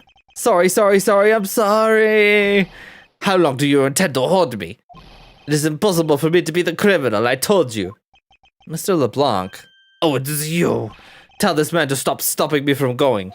Time is money. I don't have even 1 second of wasteful time to spend. Sir, you can't go in there. I'm Miles Edgeworth. I am one of the prosecutors on this case, so please let me through. I'm very sorry, sir. No one is allowed to enter without Miss Von Karma's express permission. But I'm on the case. Yes, I understand that, but I also have explicit instructions not to let you through from Miss Von Karma. Why would you do this to me, Franziska? Dang, ice cold. Did you finish taking his statement yet? Yep, all done, sir. I do not concern if you're not done examining the cargo hold. I want my cargo back. LeBlanc's cargo? If you make a single scratch on my art, you will pay. Art? What sort of art? Mr. LeBlanc is an art dealer, so he's got a bunch of artwork down in the cargo hold, sir. There's practically a mountain of them, large and small. From folk costumes to stone statues, I sell all kinds of arts. Folk costumes? Speaking of which, Mr. LeBlanc's hat. It kind of looks like that other piece of cloth. Oh. Mr. LeBlanc, could you please take a look at this for me? Oh, it's a Borginian cloth. As I suspected, your hat is made of the same material, I suppose? Yes, of course. This fabric is so famous, orders come in from over the seas for more. Then this is the cargo you were talking about earlier. No. My cargo this time is much many gigantic. You detective, when can I have my cargo moved? You can get your cargo back when we're done investigating, pal. The stubbornness of you police, it is no good. It is no good that the attendant refuses to exit the attendant's room too. That attendant? I wonder if he's talking about Miss Tenero. Okay. Oh, here we go. What did you mean by that attendant, Mr. LeBlanc? She was taken into the attendance room for her interview, and then they still have not come out. They make no sign of coming out either. I was finished with my own interview much earlier, quicker than her. Why is Miss Tenero's interview the only one that's taking up so much time? Why indeed? Miles Edgeworth, you were given free rein to examine the plane, weren't you? Yes, I was able to obtain the cooperation of the flight attendants. Speaking of attendants, I'd like to speak with Miss Tenero. I wonder if you might grant me permission to enter the flight attendants' room. Before I do, you still have to clear up a few issues surrounding your own circumstances. I understand. You may have tricked those attendants with your sophisticated talking, but you can't pull the wool over my eyes, Miles Edgeworth. Yes, let's go. Unstoppable force meets immovable object. Let's not complicate things and go with the most obvious conclusion. The scene of the crime was here, in the very lounge the body was discovered. From the time the victim was seen calling for an attendant until his body was found, the only person in this lounge the entire time was you, Miles Edgeworth.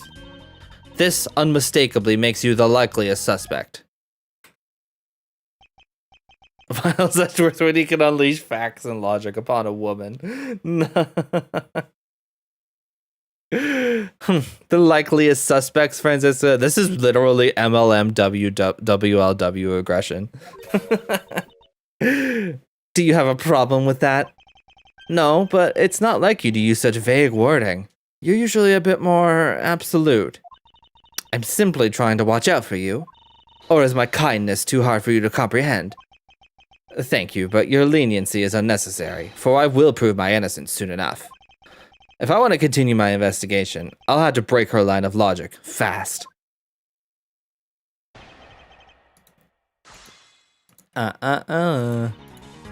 Let's not complicate things and go with the most obvious conclusion. Bam, bam, bam. Scene of the crime was here in the very lounge the body was discovered. Oh, but wait. We found something. That might seem like that is not the case. We found this in the shop that was in the next room over. It would appear that you did not have all the information you needed after all. And what does that mean? I found a nice piece of evidence just before I was forced to stop investigating. A piece that proves that the body was moved from a different location. The killer used this suitcase to move the victim's body, meaning that the real scene of the crime is not this lounge at all. Now who's the one rashly jumping to conclusions? Excuse me? All you did was find this piece of cloth inside the suitcase. That doesn't prove that the body was moved. It could be that the killer simply chose that suitcase as a good place to hide the cloth. I expected you would come to that conclusion. It would seem that I can't escape that easily. You should know better than that. Von Karma is perfect in every way. Ah, but did you know that the killer definitely wheeled the suitcase around at some point? As if there is proof of that. Where is the proof that this suitcase was moved around?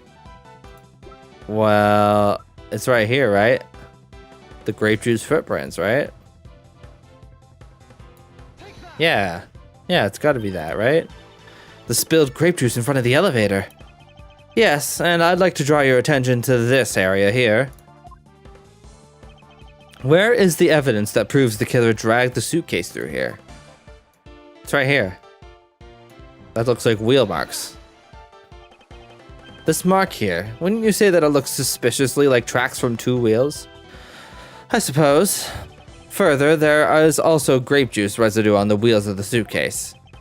That means that the suitcase containing the victim's body definitely passed through here. I suppose this means that the killer did move the victim's body from somewhere else. I'm glad you've come to your senses. Not so fast. This still doesn't put you in the clear. Yeah, literally. Yeah, she's got a big complex about it, and she's like jumping on top of everything. Trying to jump on top of this case. Not so fast. This still doesn't put you in the clear. Not by a long shot. Princess's Logic Part 2. You prepared yourself and acquired the piggy bank before the plane hit that turbulence. And then you waited for the victim in the lounge, where you beat him to death. Then, while you were in the elevator with the victim's body stuffed into the suitcase, the plane hit that patch of turbulence and out flew the body from within the suitcase. With no way out, you hastily put the suitcase back where you had taken it from, and pretended to be the discoverer of the body. Not a bad bit of logic for something you thought of on the fly. Just what are you insinuating? That I will show you exactly how flawed your logic is. No matter how strong of a face you put on, not even you can hide your fears from me. I'll expose the flaws in your logic in one fell swoop. Yeah.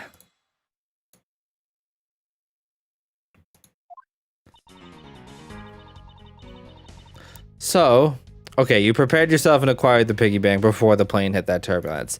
That is not possible because the turbulence caused the piggy bank to fly out of the case. The fact that you took this piece of evidence into account in your testimony is to be commended. Your legal prowess is certainly something to be feared. Evidence and logic, essential tools that those who would stand in a courtroom must learn to master. But what if there was a fake piece of evidence thrown into the mix? A fake? This Mr. iFly piggy bank is just such a fake. It is not the real murder weapon.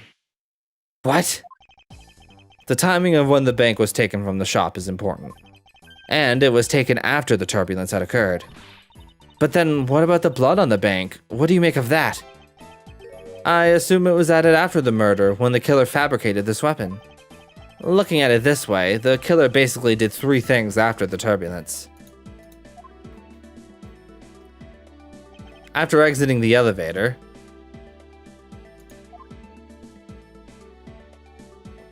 the killer brought the suitcase to the shop and left it there.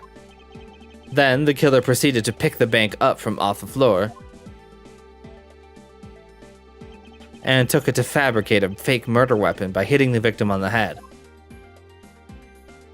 Finally, the victim's wallet was planted on my personage, in my pocket to be precise. Everything was done so that I would be framed for the murder of Mr. Ackby Hicks. You there?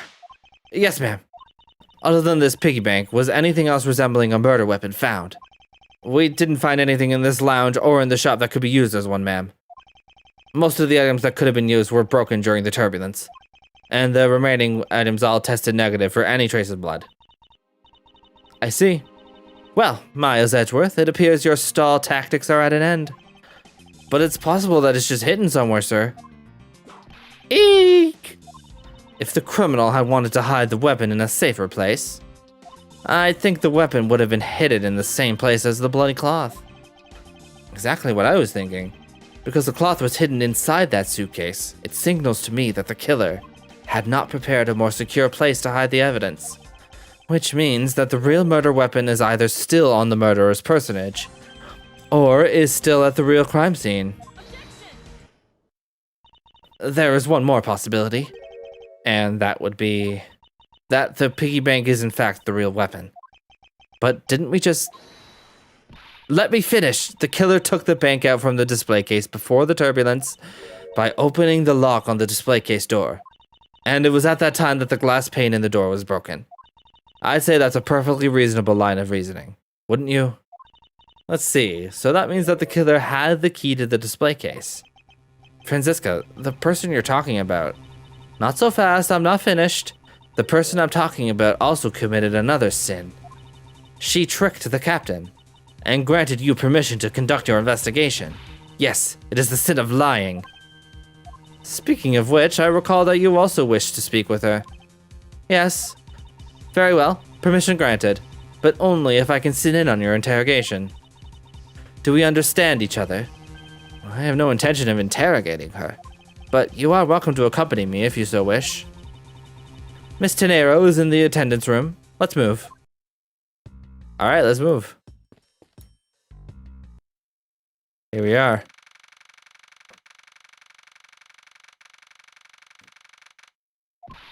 So you're the one that poked around inside this plane without the captain's permission.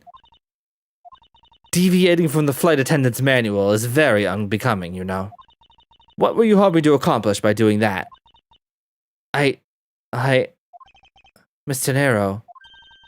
Ah, Mr. Edgeworth, you're here too. Can you please help us and shed some light on why you did what you did? Alright. Oh. I want to do some... Well, go on, let's hear our troublesome attendant out. In due time, I do have one thing I'd like to ask you. Yes? Do you plan to continue using that whip for the foreseeable future? Of course, I've wrangled many a testimony out of people thanks to it. Yeah, and probably a whole ton of yelps too. Ow! And I'm willing to bet that the majority of them came from you, Detective. Okay. Captain's permission. Why did you lie about receiving the captain's permission like that? Because I didn't think I would be able to get his permission. What do you mean? The captain, he only has ears for Cammy. I spoke with the captain a little earlier myself. He definitely seems to be rather taken with Miss Meal. Yes, and on top of that, I had mistakenly accused Mr. Edgeworth of being the killer. I wanted to make amends. In that case, please allow me to thank you for what you did. Thanks to you, I was able to clear myself of all charges. Really? You were able to prove your innocence? Oh, thank goodness. Miss Tenero, is it? There is one more thing I'd like to ask you. You were in the in-flight shop just before the turbulence, weren't you? Cammy doesn't need the captain. She should get with me. Please answer honestly. Yes, I was. And why were you there? Well, Why the sudden hesitation? Franziska seems to have struck a nerve. In-flight shop. All I did was go check up on the shop like I always do. You're saying it was for work then? Yes, I'm in charge of the shop, so I have to keep an eye on it. I don't have any reason to go there otherwise. After your visit to the shop, you paid a visit to this room, correct? Yes, I came back to freshen up and adjust my makeup. I'm sorry, but there isn't much else to tell. Miss Tenero claims to have no reason other than duty to go to the shop. But is that all there is to it? Maybe I should ask her about that thing. Wait, what thing? Wait, what thing? Oh, the suitcase. Yeah, the suitcase. The ugly-ass suitcase. If you could please take a look at this for me, Miss Tenero. Oh, that suitcase. Yes, about this suitcase. You are the one who designed it, correct? And I think I figured something else out about it. This suitcase is the reason you went to the shop, isn't it? There's nothing you won't find out eventually, is there? Won't you please tell me more about this suitcase? Yes, I was interested in seeing how the suitcases I had designed were selling. I know that as a service professional, I'm not supposed to care. I feel like this airline would have an easier time selling suitcases if they weren't the color of my sleep paralysis. Yeah. Yeah, it's also $1,200, so I don't think, yeah, I can see how that's not working out very well for them. But I really wanted to know, and I was glad to see that it was the last one there. The last one there? Yeah, but there were two there. Wait a minute. Wait a minute. Does she know? The last suitcase. So you're saying, Miss Tenero, that the suitcase in question was the last one? Yes, they're just so popular. They're practically flying off the shelves. Why is she doing her eye twitch sprite when she says that? That's not exactly the impression I got. The one in the shop is most definitely the last one. Well, we're currently looking at that suitcase. Really? Then I guess we sold all of them. Thank you very much for taking the last one. I didn't say anything about buying it. Then say you'll buy it. I'm sorry, I can't. But why? I think it'd go great with your complexion, Mr. Edgeworth. It really suits you. I guarantee it personally, as a service professional. Well, that is... How should I put this? It's hideous. What? Maybe that was a bit too direct. Moving on, my issue with the suitcases isn't the design, it's the number of them remaining. But remaining? There were 2 suitcases in the in-flight shop when I investigated it. 2? But that's impossible. I'm sure there was only 1. Looks like her story has generated quite the contradiction. When I left the shop, I'm positive there was only one suitcase left. Something is amiss here. What could be the meaning of this inconsistency? By the way, Miss Tenero, what is one of those suitcases doing here? Oh, I didn't even see that. That's... I thought you said there was only one left. That one is, it's mine. I've used it for a very long time now. It still has a tag on it. You're lying. She used it for a long time. I think not. Miss Tenero, I'd appreciate it if you wouldn't lie to me. Excuse me? I don't believe for even 1 second that you've used this for a very long time. What proves that this hasn't been used for nearly as long? The price tag. It's gotta be that, right? Tell me, Miss Tenero, is it also your habit to keep the price tag pristine on your suitcase? Ah! What is the meaning of this? Why would you lie about a suitcase? Despite having faith in her design sense, the sales numbers made her cry bitter tears. The truth is becoming increasingly clear to me. Miss Tenero, I think I understand. I know what you are trying to hide. Now then, this suitcase was originally in the inflated shop, right? Seeing as how the price tag is still on this suitcase, one could only assume it was out on the floor for sale in the shop. And the person who bought the suitcase was... It must have been her, right? Take that. It was you, wasn't it, Miss Tenero? I hate to say this, but the suitcase that you designed, it hasn't sold very well, has it? You saw how poorly this design that you poured your heart into was selling, and were deeply hurt. That's why you wanted to make it look like it was selling by buying it yourself. Isn't that right? Then the reason you went to the shop and came back here was... I'm sorry, all I really have is my job. I was overjoyed when my design was chosen. I thought that maybe I had finally accomplished something. But the suitcases didn't sell. It's because of the design, isn't it? All because it's, as you put it, hideous. I can't say they chose a great place in which to sell them either. We weren't selling a single one, and they were just sitting there collecting dust. I felt so bad seeing them there day in and day out. Why were they $1,200 though? They cannot be worth that much. Maybe that's part of the reason. So I decided to buy one for every flight I worked. What? You buy one every single time you work a flight? I see. So in order to keep your resolution, you went and bought one today as well. Dude, what? Yes, and here's my receipt for that purchase. This receipt is clearly time-stamped 5:40 a.m. Oh. Oh. The truth is, there's still a bunch of them left unsold. They're planning to scrap the remaining ones at the end of this flight. Miss Tenero, where are these other suitcases? They should all be down in the cargo hold. Then the suitcase the killer used could very well have come from the cargo hold. Mr. Edgeworth, you don't think the killer used one of my suitcases to... Yes, I do. The killer used one of your beloved suitcases to move the victim's body. Ah, how could they? Those suitcases were meant to be faithful partners to our passengers on their trips. That's all I ever wished for them to be. Miss Tenero, is there any other way to get to the cargo hold other than the elevator? The only other way is just through that door there. And what about security? That door has no special lock installed because just to enter this room, you need a special key card that only crew members have access to.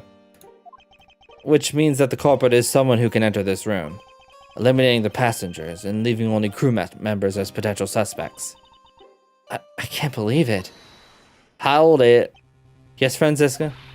Going on these wild goose chases, you're a disgrace to the Von Karma name. And what do you mean by that? The suitcase came from the cargo hold.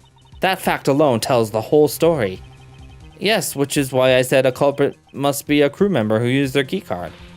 Miles Edgeworth, You're proposing that the killer rode the elevator from the cargo hold, correct? Yes, that's the only realistic possibility. That other attendant, Miss Meal. I asked her earlier and she had this to say. Francisco got information out of Miss Meal? Yeah, because she's got Riz, that's why. In order to make the elevator go down to the cargo hold, a different key card is required. A different one? Yes, and the only person who holds that particular card is you, Miss Rhoda Tenero, and only you. Ah! What? Is this true, Miss Tenero? Yes, I keep that key card in my locker at all times. Could you please show us that card right now? Yes, hold on. I don't believe it. What's wrong? The key card. It's gone. Very clever. Pretending that your card was stolen when in fact you're just trying to hide it from us. You've really thought this through. Wait, it's not like that. You can tell us all about what it's like down at the station. Officers, arrest this woman. Yes, ma'am. But Mr. Edgeworth. Oh no.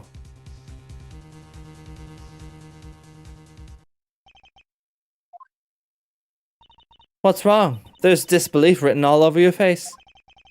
Francisca, I know that you are the lead investigator on this case. However, hold it. Don't even think about wasting any more of my time. You know the rules as well as I do. Evidence speaks louder than words. Even if this isn't a courtroom, that basic tenet still applies. I intend to investigate the cargo hold now. What will you do, Miss Miles Edgeworth? I intend to do likewise. To be continued. Yay! Sick. I'm so glad we got to see Franzi today.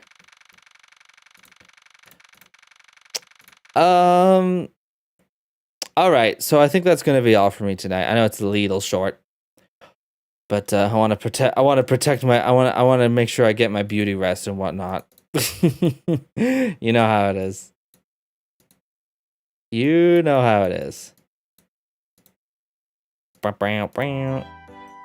Well, that's fun.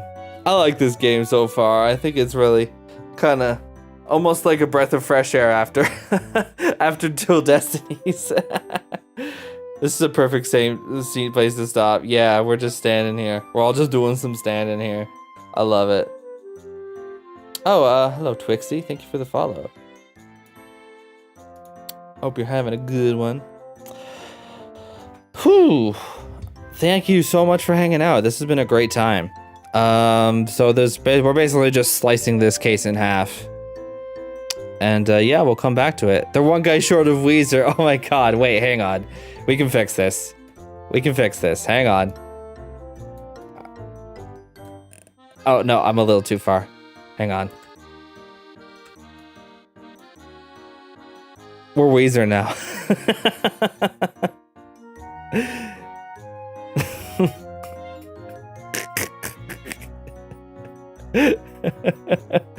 You could take a picture of this and then just say it's Weezer. What's with these homies dissing my girl? Why do they got a front?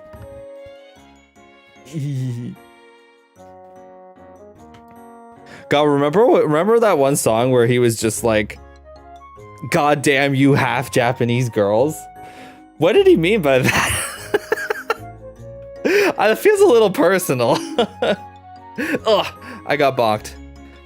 That feels a little, I don't know. That feels, what? What did he mean by that? We've been letting him get away with it for too long, I think. I hate that song. I hate it so much. Honestly, I hate that whole album.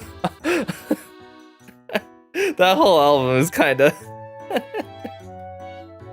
Yeah, I literally had to like find the song on Spotify to show you, Daisy, when we were talking about it. And I was like, no, I didn't misremember it. That's literally what it says. There was a cursed mashup album that put that to everything. It sounded way really. That's crazy. Oh my god, wait. I showed this to Daisy the other day. It's not the same thing, but I have to show this to you. Hang on. Wait.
Like that. You know the deal. You know how it is. Red roses too. So stupid. That's so crazy. They made a sequel to Red Roses. I can't believe it.